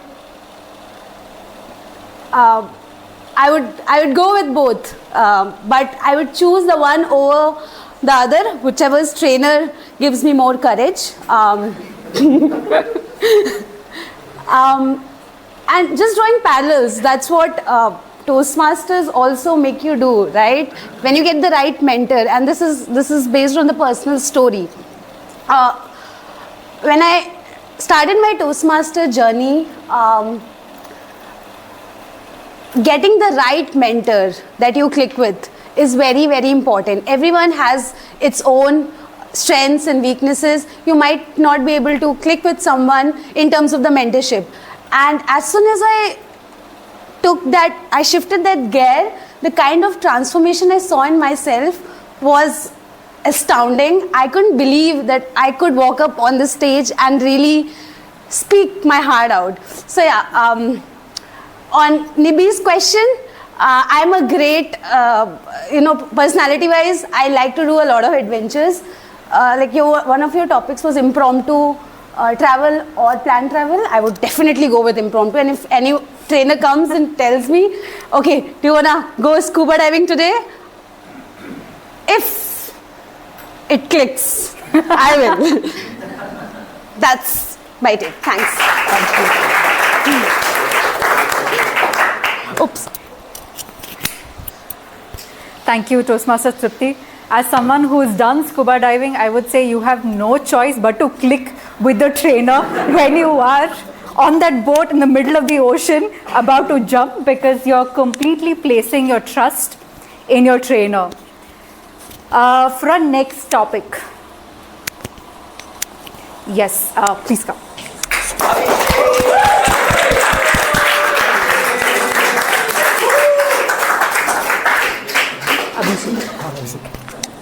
Toastmaster Abhishek, your topic is, do you prefer prepared speeches or impromptu speeches?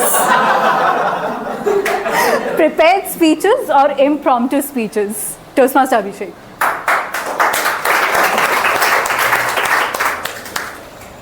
In my view, in the comparison to a prepared speech or just a random speech, so I would prefer a random speech all the time over the prepared speech, because it is the point where I can talk all the nonsense that I have in my mind, whatever it may be, just like what I am doing right now. I don't have anything in my mind, but I am speaking my heart out. So it is also one of the things that when I first joined the Toastmaster Club, the first time I was so scared to raise my hand like this. But right now, while sitting there, I was so confident enough in a 2 months span that I was able to raise my hand like this, and yeah, I will go there. I don't know what will I speak there, but I will go and try this. This all happened because of my HSR Toastmaster Club, where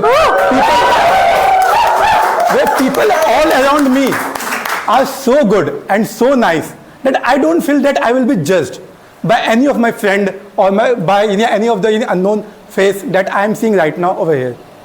So this journey helps me to speak more properly and also helps me to be more confident. Whereas in prepared speech that we will directly go over there to something we can recall and to say it. Just we practice a lot and we just come out. So I would prefer impromptu speech any day over the prepared speech, because it will help me to gain more confidence and to speak more efficiently and commute all those things that I have in my mind in front of my audience. Thank you.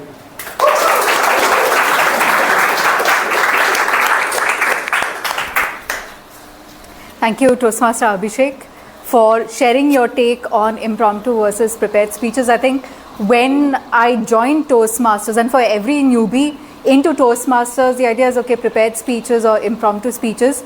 Impromptu speeches, at least for the first few times you're at a meeting, I had butterflies or elephants or dinosaurs running in my stomach. I have no idea. The minute my name would be called up for table topics, I would feel like there was some stone that weighed a ton and I just wasn't able to get up. And then the table topic master will move on to the next person, like, damn it, I could have spoken so well on this. So the next time you are attending a table topic session, make sure you raise your hands and like make sure you come up and speak. All right, on that note, who'd like to go next? I love it. Yes.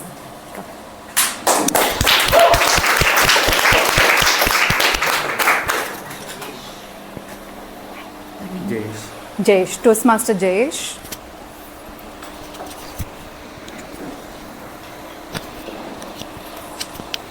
To just press this. Yeah, just pick it like this. You can just. Here, it's a clip. Yeah. Toastmaster Jayesh, your topic is healthy food or junk food. Which one would you like to avoid? Healthy food or junk food, which one would you like to avoid? Okay. So that depends on the mood. So if it's like I have now become a gym person, I exercise a lot. So 3-4 years ago, I used to completely avoid healthy food and take on junk food, whatever I want. But now, like if I'm continuously gymming, like the thing is, I try to avoid unhealthy food as much as possible. But today, as the samosas were very good, I took not one but 2 of them. But yeah, I'll say that you have to take both of them, and yeah, there's you should take healthy food in your daily routine. But yeah, sometimes taking a break from it and having unhealthy food is not bad, unless you cover it up with your exercise and everything. So yeah, that's.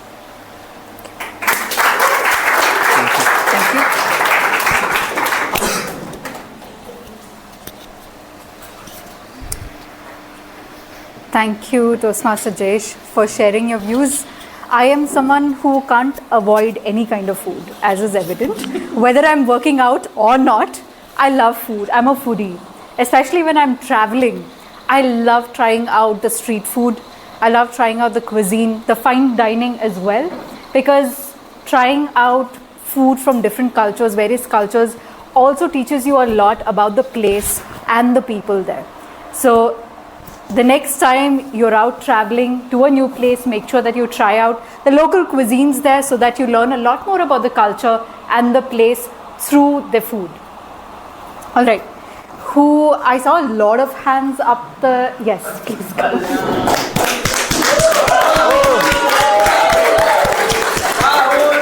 Your name? Rahul.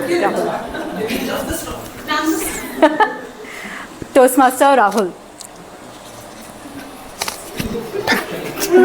Your topic is, are you a part of the 5 a.m. club or the late night owls? Are you a part of the 5 a.m. club or the late night owls?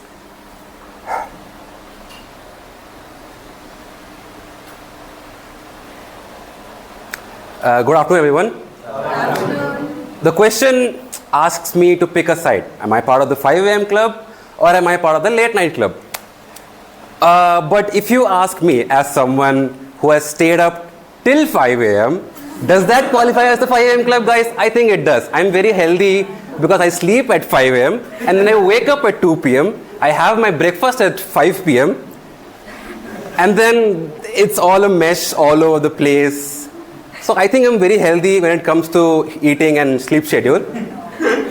But I think, as is evident, I'm a very late night club guy.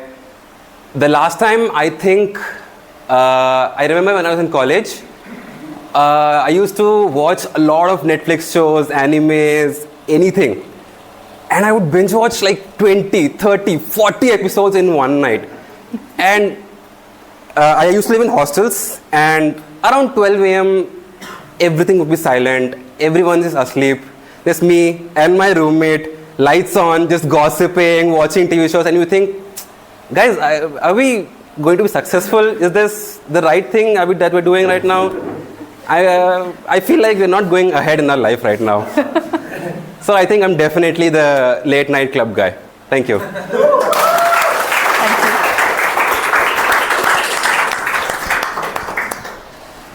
Thank you, Toastmaster Rahul. I am also a part of that midnight owl that is up until at 5 a.m. I'm a part of that club as well. And if that club doesn't exist, I strongly petition that that should exist, because there's a lot of us out there in that category. All right, next, can I have a guest? Vivek?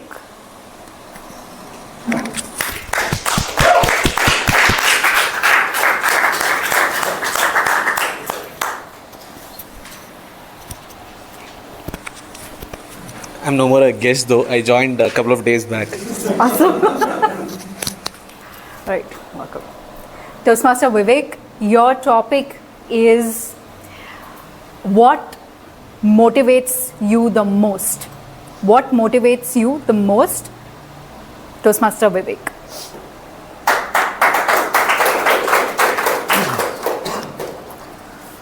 So a couple of years back, about 3 or 4 years back, I used to travel a lot. I was in a consulting profession, and to meet clients we had to travel quite a bit, right? Used to happen that after meeting, we used to have meetings, day-long meetings, and evening we used to go to the hotel and stay. And it happened for quite a long period of time. So for 2 years I did this. Every Monday I used to travel, and then Friday used to come back to Bangalore.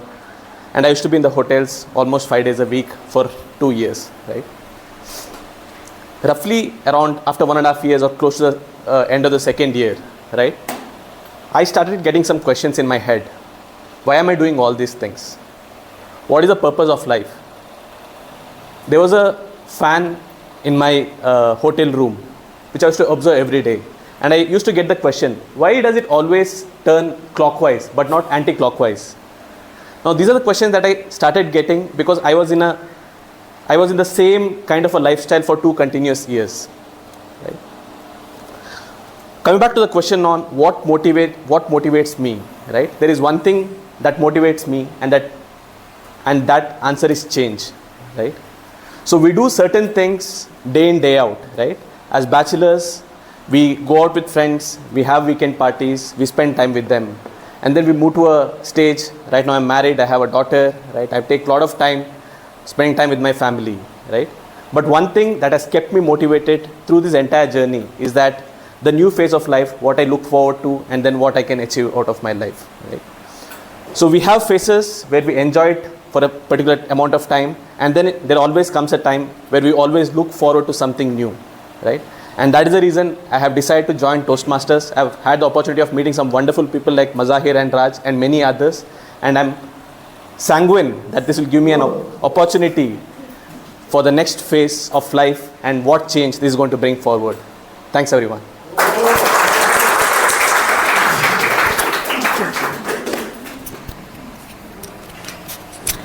Thank you, Toastmaster Vivek. I think I absolutely agree with him. When I am down in the dumps, what always manages to get me up and going is the idea of all things that I want to do, and the fact that if I don't get up right now and get going, and even if it is doing one small thing and striking off one thing in that list of mine, I think it motivates me to do better. It motivates me to just get up and going. So when you're down in the dumps, don't look at achieving and completing your largest or your biggest task. I think if you have one small task, just strike that off and you would feel motivated and almost instantaneously feel better. All right, we are down to our last topic of the day. Who would like to take it up? Yes, you.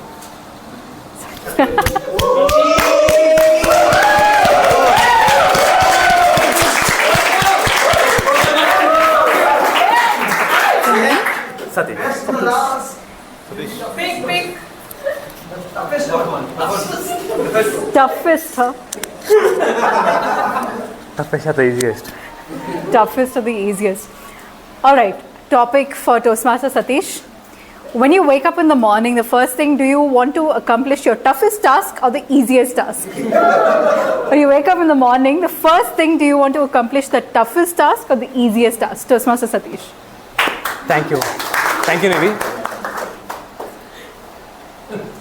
I usually wake up late. So what happens? 2 years back, I took my puppy. She gave me all the efforts to wake me in the morning.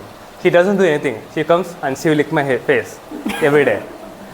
She will wake me like, she will bark. I have to take her walk.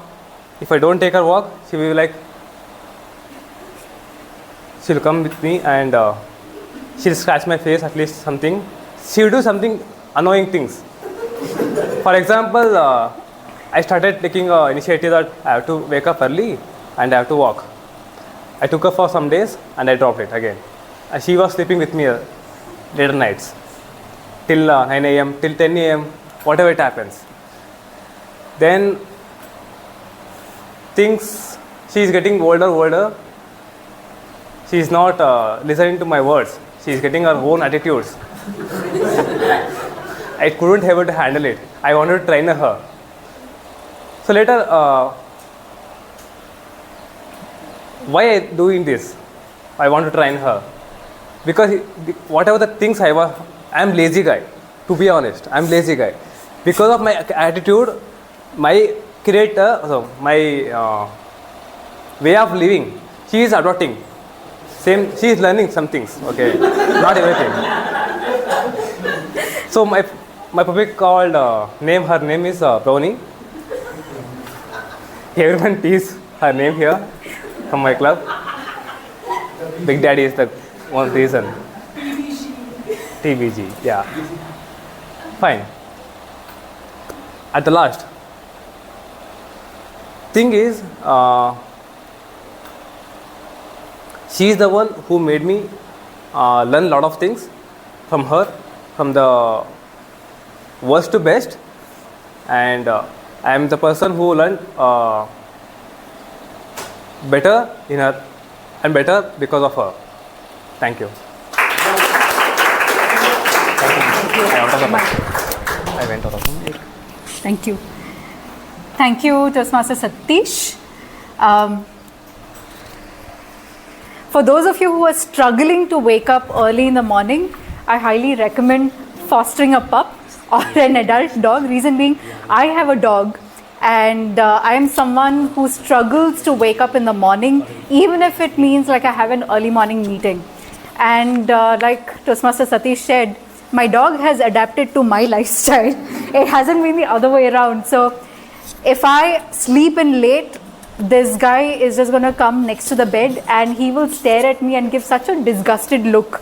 And if I, like, through the corner of my eyes, see that look on his face, I'm the first one to like get up. Even my mother hasn't managed to accomplish that. The other way, if that doesn't work, he will run to the living room and start gagging and immediate. Those who have pets here and dogs here know exactly what I'm talking about. So with that, I had a blast as your table topic master for the day. Thank you all for being so enthusiastic in coming up and taking up these topics and sharing some aspect of your lives here with all of us here today.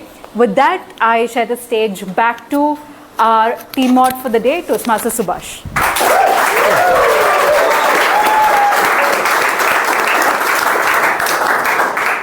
So I have already given the conclusion. Does anyone remember? It was the beautiful quote from the Charles Darwin. Those who don't know, you can contact me. So let me hand over the stage to our general evaluator of the day, Toastmaster Jyoti.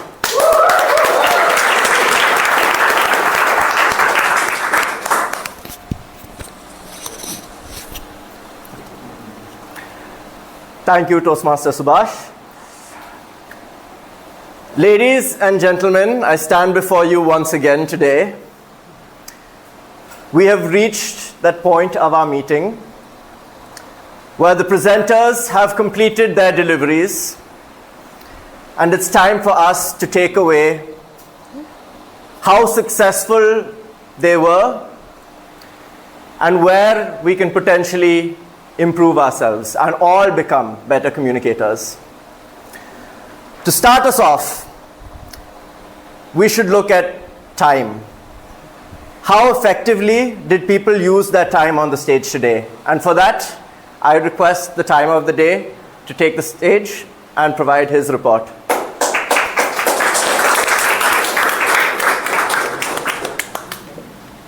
My hands are not free.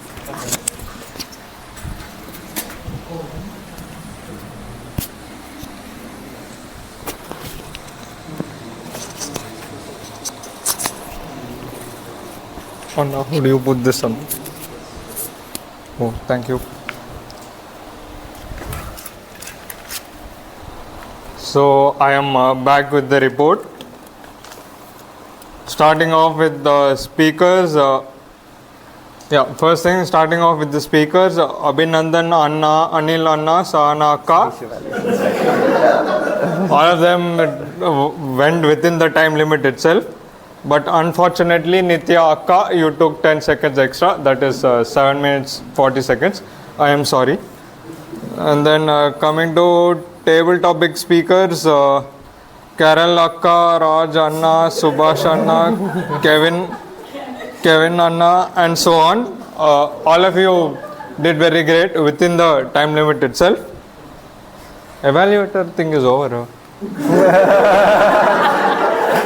No, right? So I'm obviously new to this. My good friend, that's my fault.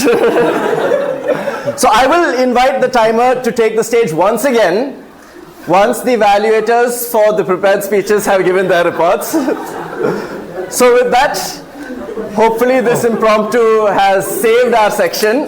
I will invite the evaluator for the first speaker to come and evaluate the speech.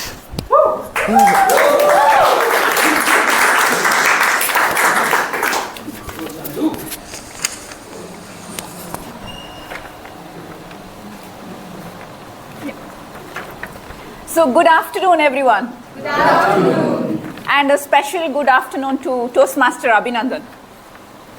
Congratulations on completing your icebreaker.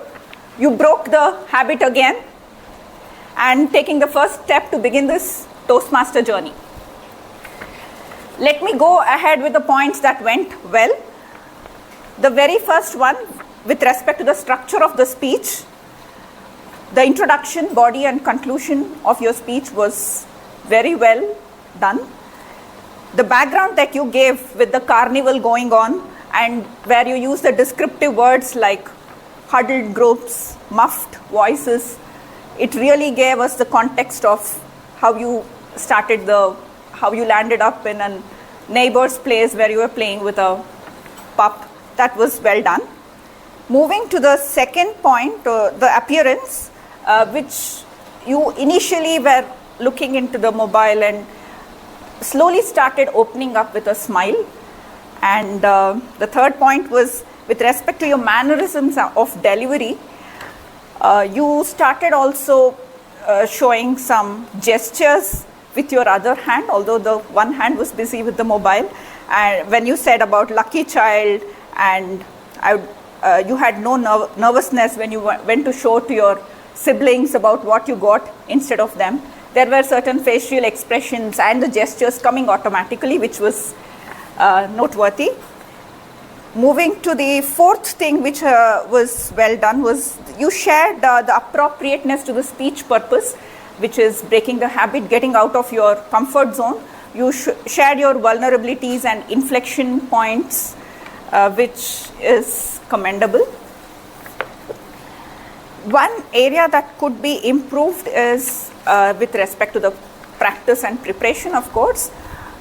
Maybe going forward, you can avoid the support of a mobile and be more natural and speak yourself and look at the audience, have the eye contact, and you can also, your gestures will flow more freely. To summarize, I would say keep up the descriptive language, the smile and the enthusiasm, your gestures and facial expression, break the habit of taking the support of mobile, and also this speech gave us introduction. You really introduced yourself, connected to the audience. We got to know your hobbies about reading, running, and we got to know you better as a person. To conclude, welcome to the club.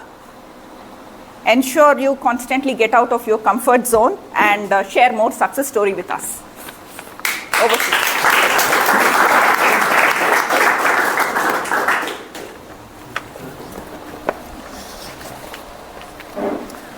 Thank you for that fantastic evaluation. I was busy scribbling down my own notes as I'm required to evaluate everything from the beginning to the end. Hopefully I'm able to do justice to that. But before we get into that part, I would like to invite the second evaluator for the second speaker we had today.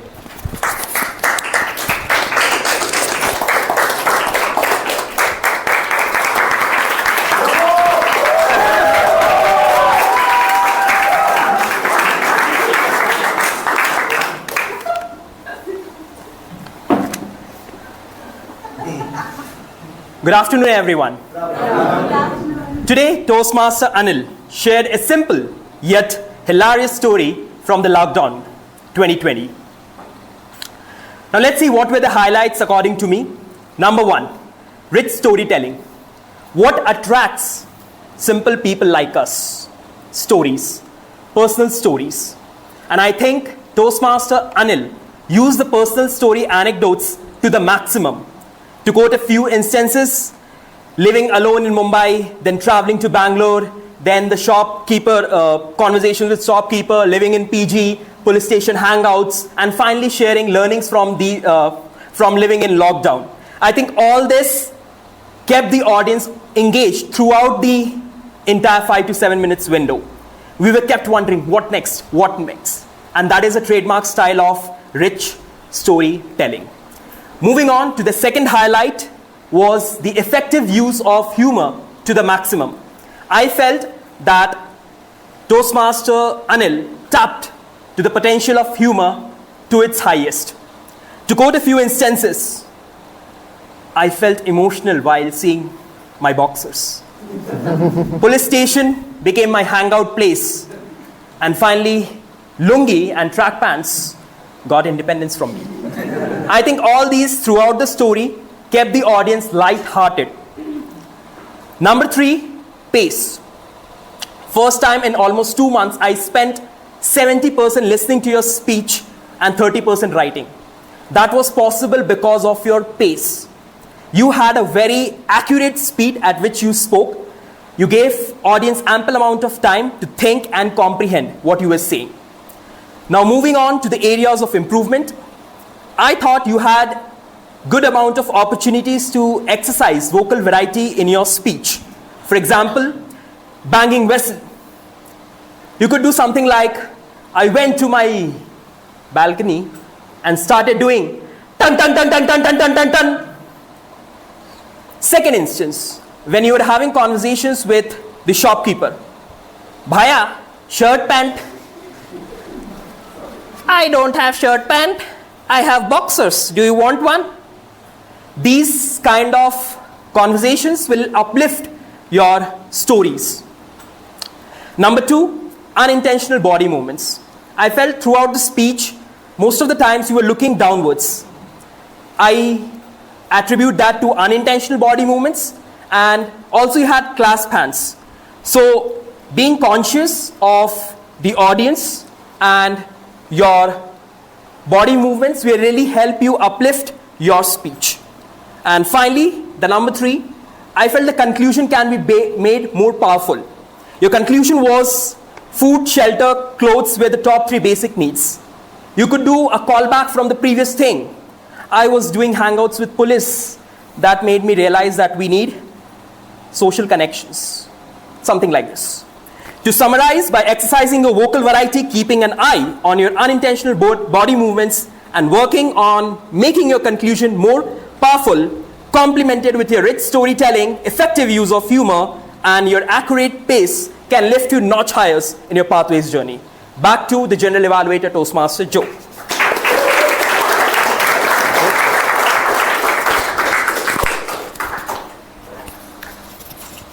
We have another 2 evaluators for another 2 speakers who deliver their prepared speeches.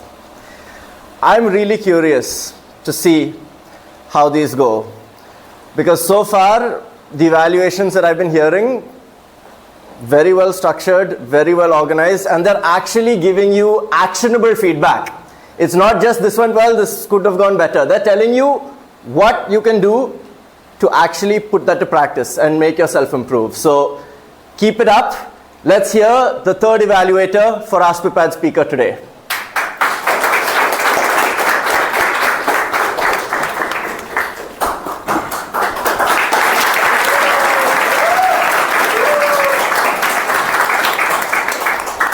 The speaker is sitting there. The applause is for her. Okay. Good afternoon once again, and especially to Toastmaster Sahana, the speaker. Before her speech, I had actually jotted down 4-5 bullet points for good points and 2 dots for improvement. By the half of the speech, I ran out of dots for all the good points, and by the end of the speech, it crossed 10. And I struggled to find 2 improvements. Kudos to a wonderful speech delivered by Toastmaster Sahana. Please give her a big round of applause. Let us make the world a better place. What more can there be a message for the audience? I really liked you as a... I was actually thinking that I am listening to a contest speech. It was so nice. You had all the good points, like loud and clear voice, hand and body gestures, and voice variation, very good pauses. You really used it for best use, and you demonstrated some emotion also. And your message was really good, and the use of stage was really nice. You used all over the stage. That is so nice. And you also made eye contact with most of the people here. And your content also was really good, and more than all other plus points, I really like the personal experience you have narrated, where you personally were involved with the children, and I was looking at that, play and games and all that. Your body gesture, you really used so well. Like you were saying, I was playing games, I was having fun with them, I was telling stories with them. That was really nice, and that really kept the whole crowd engaged, and I was really engaged with your speech. And that is really nice. And your voice variation also, when we were talking about the emotion with the destitute children, your voice was so low, and that was really conveying the message of that feeling you had for the children. That was really nice. All those great points of a good speaker you have fully demonstrated. Kudos to you. Now coming to the couple of improvements which I struggled to find. One was that you missed the Goa trip. You could have actually built up that trip, that little bit, few seconds more, so that we feel that. And you should have asked, instead of asking them, how would you feel missing a Goa trip? After building up, you could have asked, now would you like to miss this trip? Everybody would say no. Then you come to the real story, and then later on you say, now would you think that this is a good trip to miss, or which is better? So everybody will agree with your this one. That was really nicely done, your story. The second improvement probably was use of the stage, bit more congruent with your speech pauses. Like instead of walking, you could have used my office one space, and your punchy lines with center, and probably the school and the other school. So different places on the stage could have added. And definitely you can add those things to really bring this speech to a great level. So that is only the challenge I have for you. And overall it was a wonderful speech, personal experience, delivered with ease and great body language, voice variation, and excellent speech. Kudos to you. Over to you.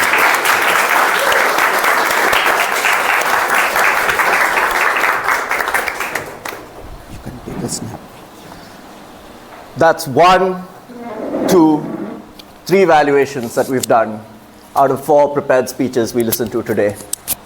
Ladies and gentlemen, last but not least, let's invite the evaluator for Toastmaster Nitya's speech. That's one name I managed to remember today. Thank you very much.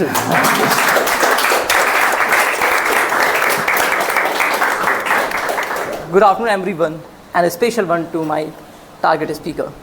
After listening to her speech, it was very clear that she delivered an inspirational and a well-crafted presentation. Her presence on the stage was striking. She chewed every word, she munched every word, she took time with each word that she spoke, and which demonstrated a great deal of confidence and the excitement that she had on being on the stage. She strategically used pauses, well strategically placed, like you place the rest notes on a musical score.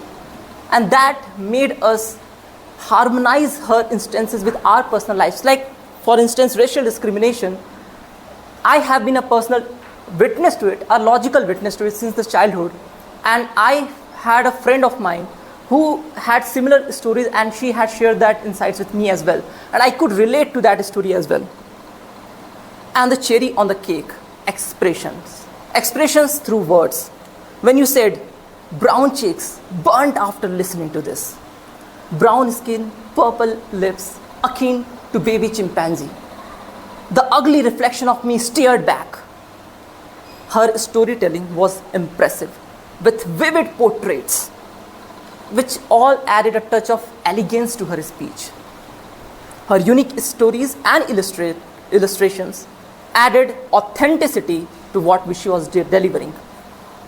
Now moving on to the areas of improvement, because every good speech can be made great.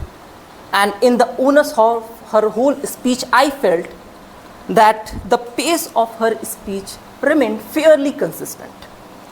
Like, if you could have injected more pace in certain areas, that would have led to emphasize the other certain key areas. I will give an example. Like, when you were saying, when you were building the building part, when you were saying we decided to get married, my insecurities picked up, the bridal makeup part, and all eyes on me. But these all things could have been paced in order to finally get to the point of the gist where you were saying that this was not me when you looked into the mirror. Secondly, while you had adequate eye contact, as a challenge, if you can have a special effort here, which in maintaining eye contact with individuals, which could have a tapestry of one-to-one connection that would have created an intimate and exclusive experience for each of the members. In conclusion, your speech established that no matter what one says, you have got a good partner, you have got a stable job, good pays, and health strong. So in totality, it was a master performance, akin to a symphony with each element like storytelling and expressions, which played its part in harmony, but with a subtle infusion of tempo variations. Your speech could evolve into a captivating and unforgettable sonata, so which would linger in the heart of all the audience. Yes, you are dark, you are beautiful, and you are strong. With that, baby chimpanzee.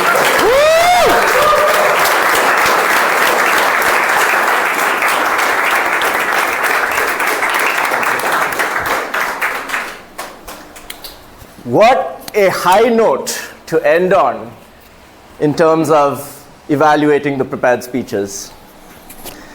Now, sorry about the confusion earlier, but my dear timer, would you like to come up and tell us a little bit as to how the evaluators kept in terms of delivering the evaluations?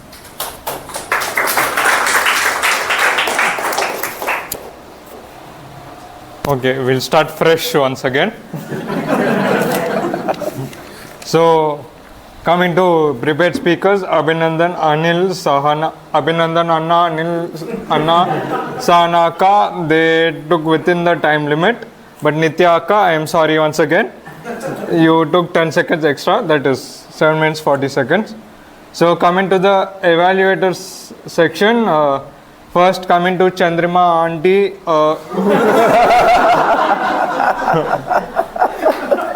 The Gopinath Anna and Atul Anna, you people took within the time limit, and Rohit, you exceeded the time limit.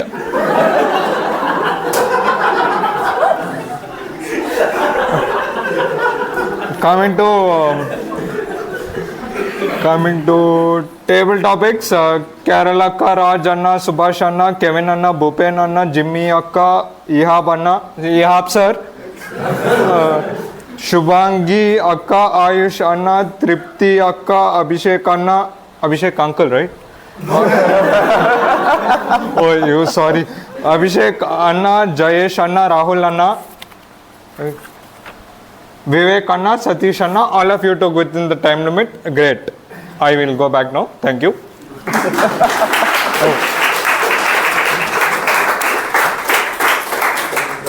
Thank you very much for your detailed report and for your exemplary skill in remembering names and titles. With that, I will call upon the second member of my tag team, the R counter, to let us know how many slip-ups we made and how many filler words were used today. Good afternoon again. So today's session was so fantastic, so engrossing, possibly that I have messed up with my report because I was so engrossed and deeply engaged with all the audience there today. But still, I am sanguine that I will give justice to my report today. So, starting with Toastmaster of the Day, Subhas, you are fantastic today, except in the long pauses. I found somewhere 10 long pauses was there, but your B plan was fantastic. After every long pause, you come back with a word, I forget, or something like that. Then come to Akant or Hariom, might be 10 long pauses and 15 aha word will be there. Timer Ajay, there will be 3 or 4 catch words was there. And come to Speaker Anil, I found some love with the word, some specific word. So right and actual, and right and actually. Around 20 times I found these word uses was there. I'm sorry, it is nothing personal, it's part of this report actually. Then come to Speakers Sana and Nitya, as both the evaluators said, it was really hard to find out anything I couldn't find out there actually. And I was so engrossed in the speech that I'm really saying I'm not gone on that thing at all. Then come to evaluator Atul, there was 2 times I found some clutch words and 1 long pause. And come to table topic speakers, though there was a long list, so I will keep myself limited to the people who are there taken more than 5 times these long pauses or words. So table topic speaker Carol, around 6 times I found use of word and so.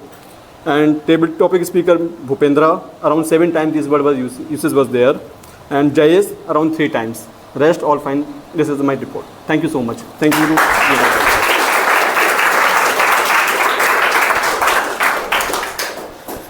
Thank you very much for that succinct report.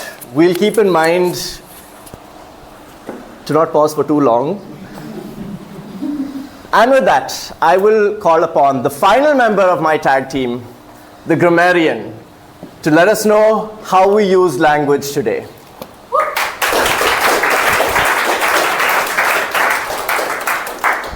Hello once again. So I'm going to get to the point here.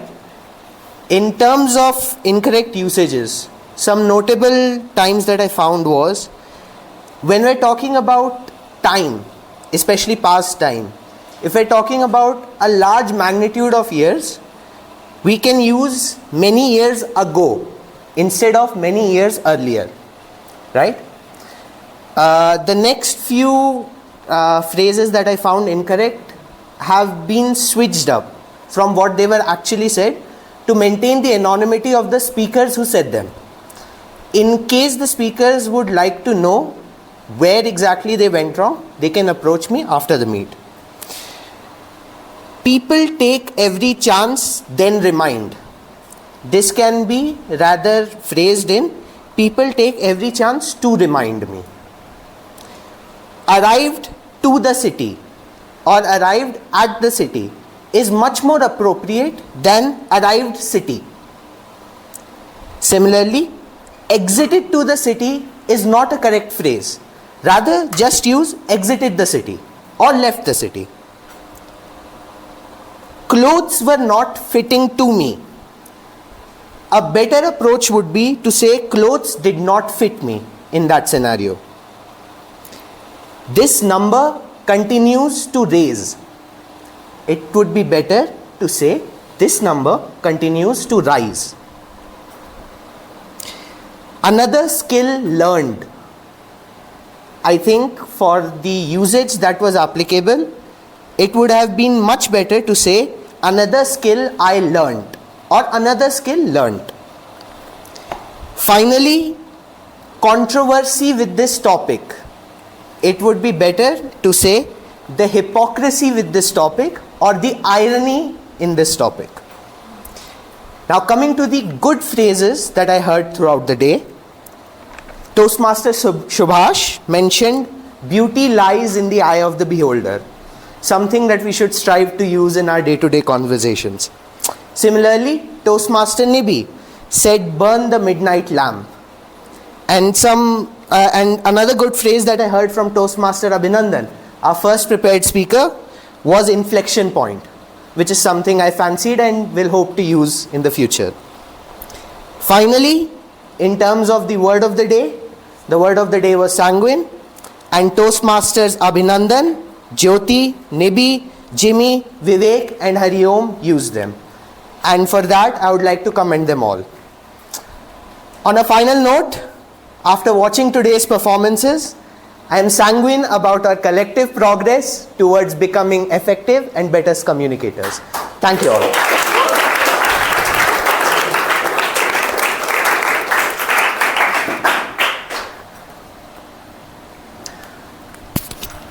And with that, I suppose it is my turn. It was honestly such a pleasure to take up the role of general evaluator for today. Like I said earlier, it's the first experience I have attending a meeting outside my own club. So I first of all want to say thank you for the opportunity.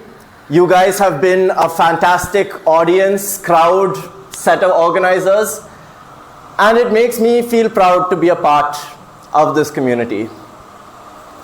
With that, I would like to talk about a couple points that I noted down from beginning to end. And I'll start with the entire flow of the meeting. I would say it was well organized. The room was set up well in advance. The presiding officers, they really did a great job in making us feel like part of a community. They shared personal stories about how their involvement in the Toastmasters organization has led to relationships and developments. So that really sets the tone right from the top. You belong to something bigger than yourself here. One thing I will note is there was less than an ideal amount of focus on guests. It is a best practice to ask how many guests there are in the room, to ask how they heard of Toastmasters, what brought them here today, and then make a point to recognize who they are so you can engage with them afterwards and convert them into members. With the entire theme of the meeting, TMOD, kudos to you, fantastic job. The evolution of humanity, what drives us, really caught my curiosity, and throughout the meeting it was prevalent. It was sprinkled with humor, sprinkled with facts, so hopefully we all learned something today. One thing I will note though is I feel the table topic sessions, while the topics were great, had they been more aligned to the overall theme, that could bring more uniformity to the entire meeting experience. In terms of the speakers, great energy. Content was of such high quality today. Each and every speaker had their speech well thought out. They had strategies to execute when they came up here. And I really appreciate the effort you've put into that. One thing I'll mention though is I noticed there was a fair amount of pacing. Just back and forth pacing. It wasn't intentional movement to get to this part of the room or then switch over to a different part of the audience and really engage with them, make everyone feel like they're included. You can move forward to get more intimate. You can take a step back to give the audience some more space. It really has an impact on the delivery of your speech. So instead of pacing back and forth, which portrays nervousness, be creative with your body language, be creative with your movement, and be creative with your expressions. I noticed that your speech, while your gestures were fantastic, There were moments where I felt your facial expressions did not match your subject matter. In your speech, which I struggled to critique, one thing I'll say is you can be more intentional about your engagement with the audience. And even as I'm speaking right now, it's not a good idea to single out individuals. You should address the audience more generally. For the table topics, again, the speakers, you can take a few seconds before you start. So then, rather than rambling off your thoughts or carefully articulating your thoughts, I should say, you have a better structure. You can take 10 seconds, think of your key point, and then how am I going to present this in the format of a beginning, a middle, and a conclusion. That can really elevate your speeches. Another thing I'll mention is I found everyone being quite diplomatic. When you're giving a table topic speech, have a strong opinion. It makes it so much more interesting. Beach versus mountains. Well, sand, sun, and sea versus hiking uphill, having a lower level of oxygen and panting by the time I've gone 10 meters. Which do you think is a more fun experience?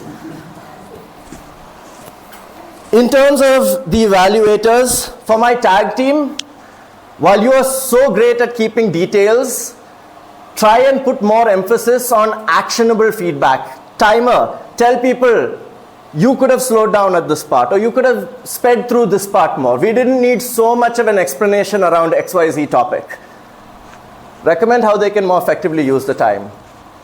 Our counter grammarian, your reports were great, but again, using examples demonstrates your credibility as an evaluator. There's a reason you took up this role versus anyone else. Finally, general evaluator, my God, take your job more seriously. Take some time to learn people's names, show up on time, and then maybe you will leave a better impression at the end of the meeting.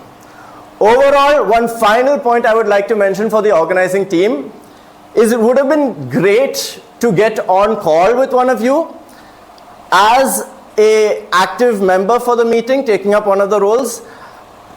I wasn't feeling like I was underprepared, but if I was on the phone and I had a conversation with someone, I may have been slightly more motivated to remember names and plan for the session a little more than I did.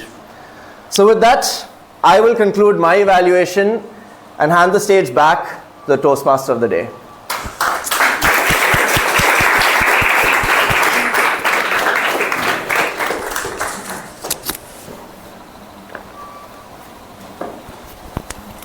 So with all the evaluations and everything is done, we are now at the stage of voting. So everybody take out your phone and let's go for the voting.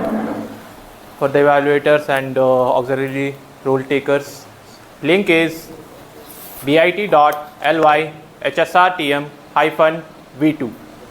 I repeat, it's bit.ly/hsrtm-v2.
How many votings done till now? 19. 19. Rest of folks, please continue voting.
Guys, everyone done with the voting? Can I see their hands? How many done? Okay, how many are not done? How many are still to vote? Voting is closed. Okay.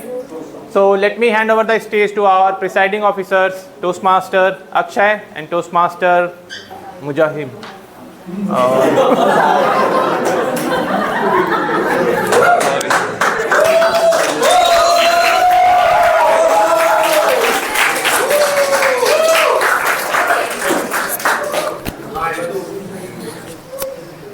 So good to be back with my co-presiding officer, Toastmaster Matthew, because let's just give him more names, right? Yeah.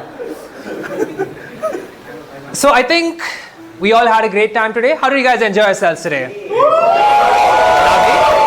Mazahir, any thoughts before we move on to the winners? So let's hear it again. How did you enjoy the meeting today?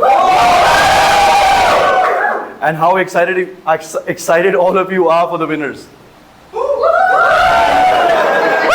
I agree with that guy. Like, ooh, okay, that's it. All right, cool. So what we're gonna do will be calling out the winners for today's meeting one by one, and maybe request all of you to please remain around us. Before we announce that, we would like to also announce that in the prepared speech section, there was one disqualification.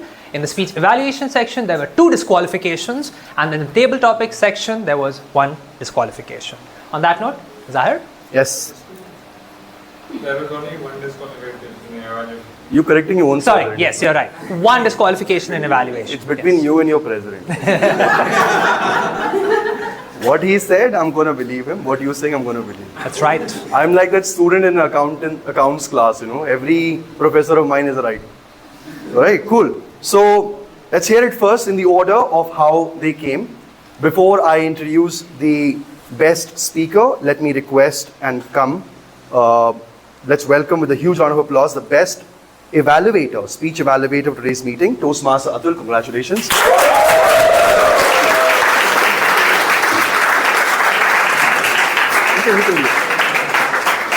Toastmaster Atul, wonderful job of all the evaluators who graced the stage today. I don't think there was any that was more emphatic and empathetical as yours, because not only did you empathize with the speaker, but the conclusion you delivered at the end was so emphatic and powerful that everyone couldn't help but give you a great applause. So on that note, great evaluation, well deserved. Let's hear it from him once again.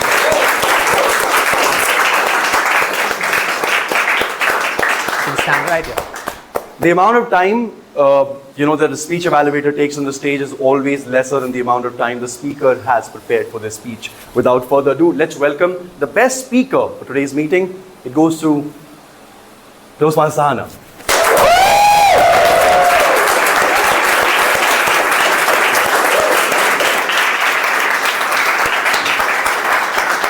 As an experienced member of the fraternity, I've heard a lot of people bring in failed Goa plans into their scripts. But I have to say, this was the first time it was interwoven into a speech in such a profound way, and the way you tied it all together in the end was something I did not expect. And as someone who's been in the fraternity for so long, and I'm sure Mazahir will agree with me, when you get something unexpected from a prepared speech, coupled with the great emotion you brought to the stage with your speech, I'm always a happy camper. Great job.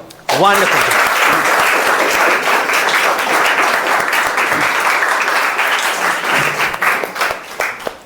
Now, the amount of preparation you do before your speech is definitely great. You heard the best speech evaluator as well and the speaker.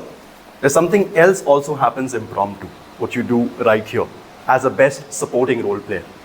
Let's give a round of applause to each one of them who come on the stage before. Can we round of applause for them? Now, the best supporting role player for today's meeting is our grammarian, Toastmaster Yashendu. Congratulations.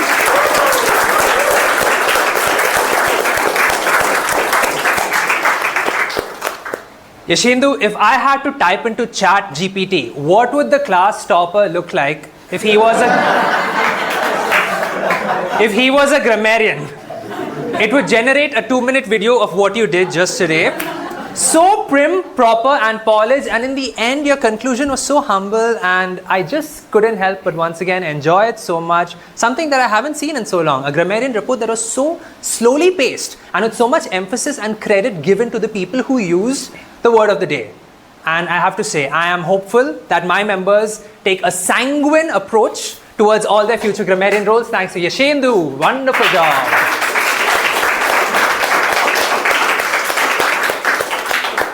Thank you so much, Yashendu. It's always great to receive awards from Toastmaster Akshay. I'm feeling like there's a celebrity moment. You're not seeing the amount of cameras right there now. Okay?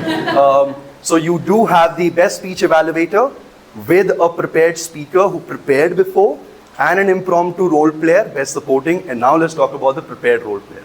So the best role player for today's meeting goes to, and we definitely enjoyed each one of you over here on the stage, is our table topic master, Toastmaster Nibi. Congratulations.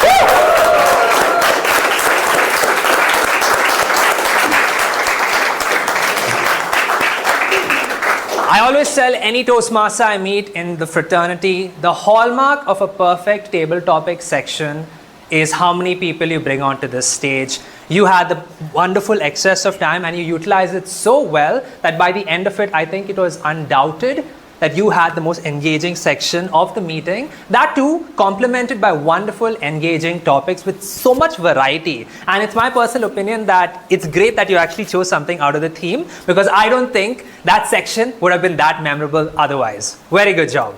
Thank you.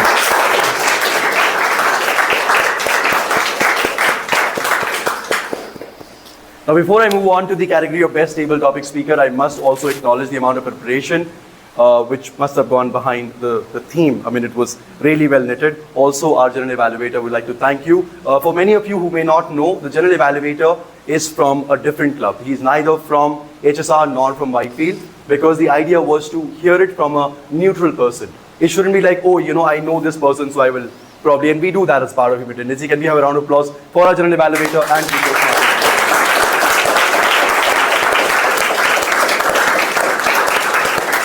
I would like to also appreciate the factor that our Toastmaster today also became the Sergeant Arm in middle, handling mics. So thank you so much for doing that. Now let me welcome later.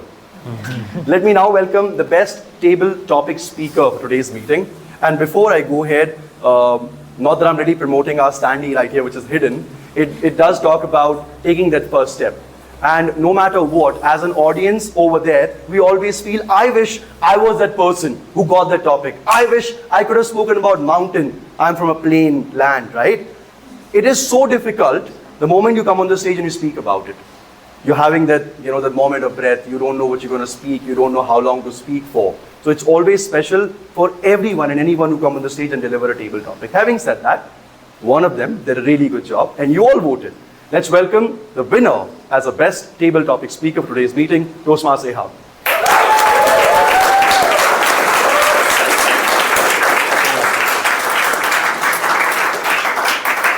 Toastmaster Ehab, a wise man once said, when a potato looks uninterested, you tickle the potato. Ehab, today you came with a table topic speech that tickled all of our potatoes. Carol's potato was tickled, Kevin's potato was tickled, Akash's potato fully tickled, and I just have to say, as Mazahir said, to come on the stage and tickle so many potatoes on the spot is no easy feat. It's tough enough to do it prepared, but unprepared, my sir, you are a potato tickling champion. Woo! Very good job.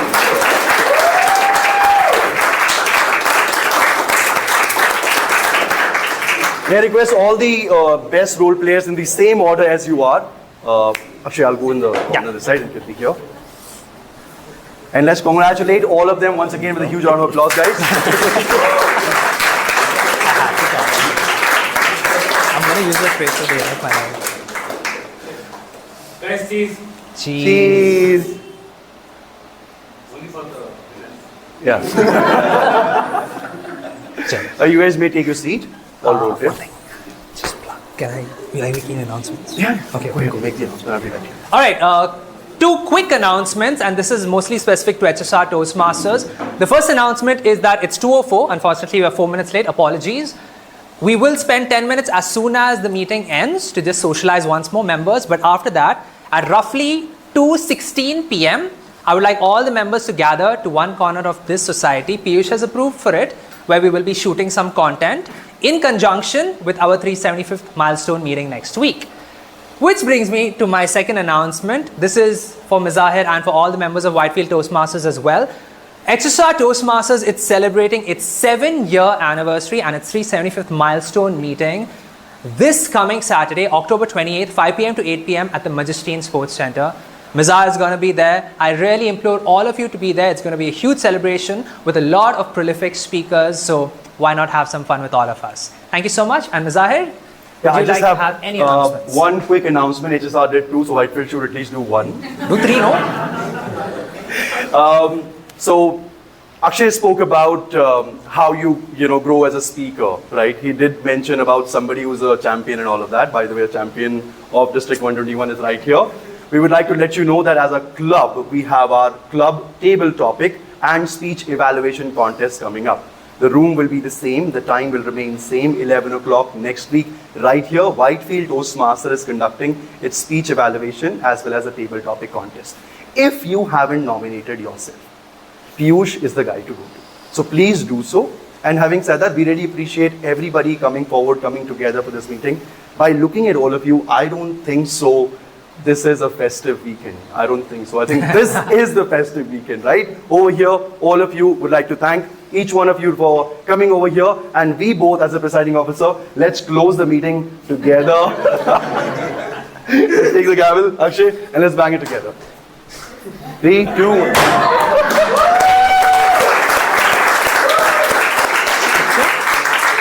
Cut the record.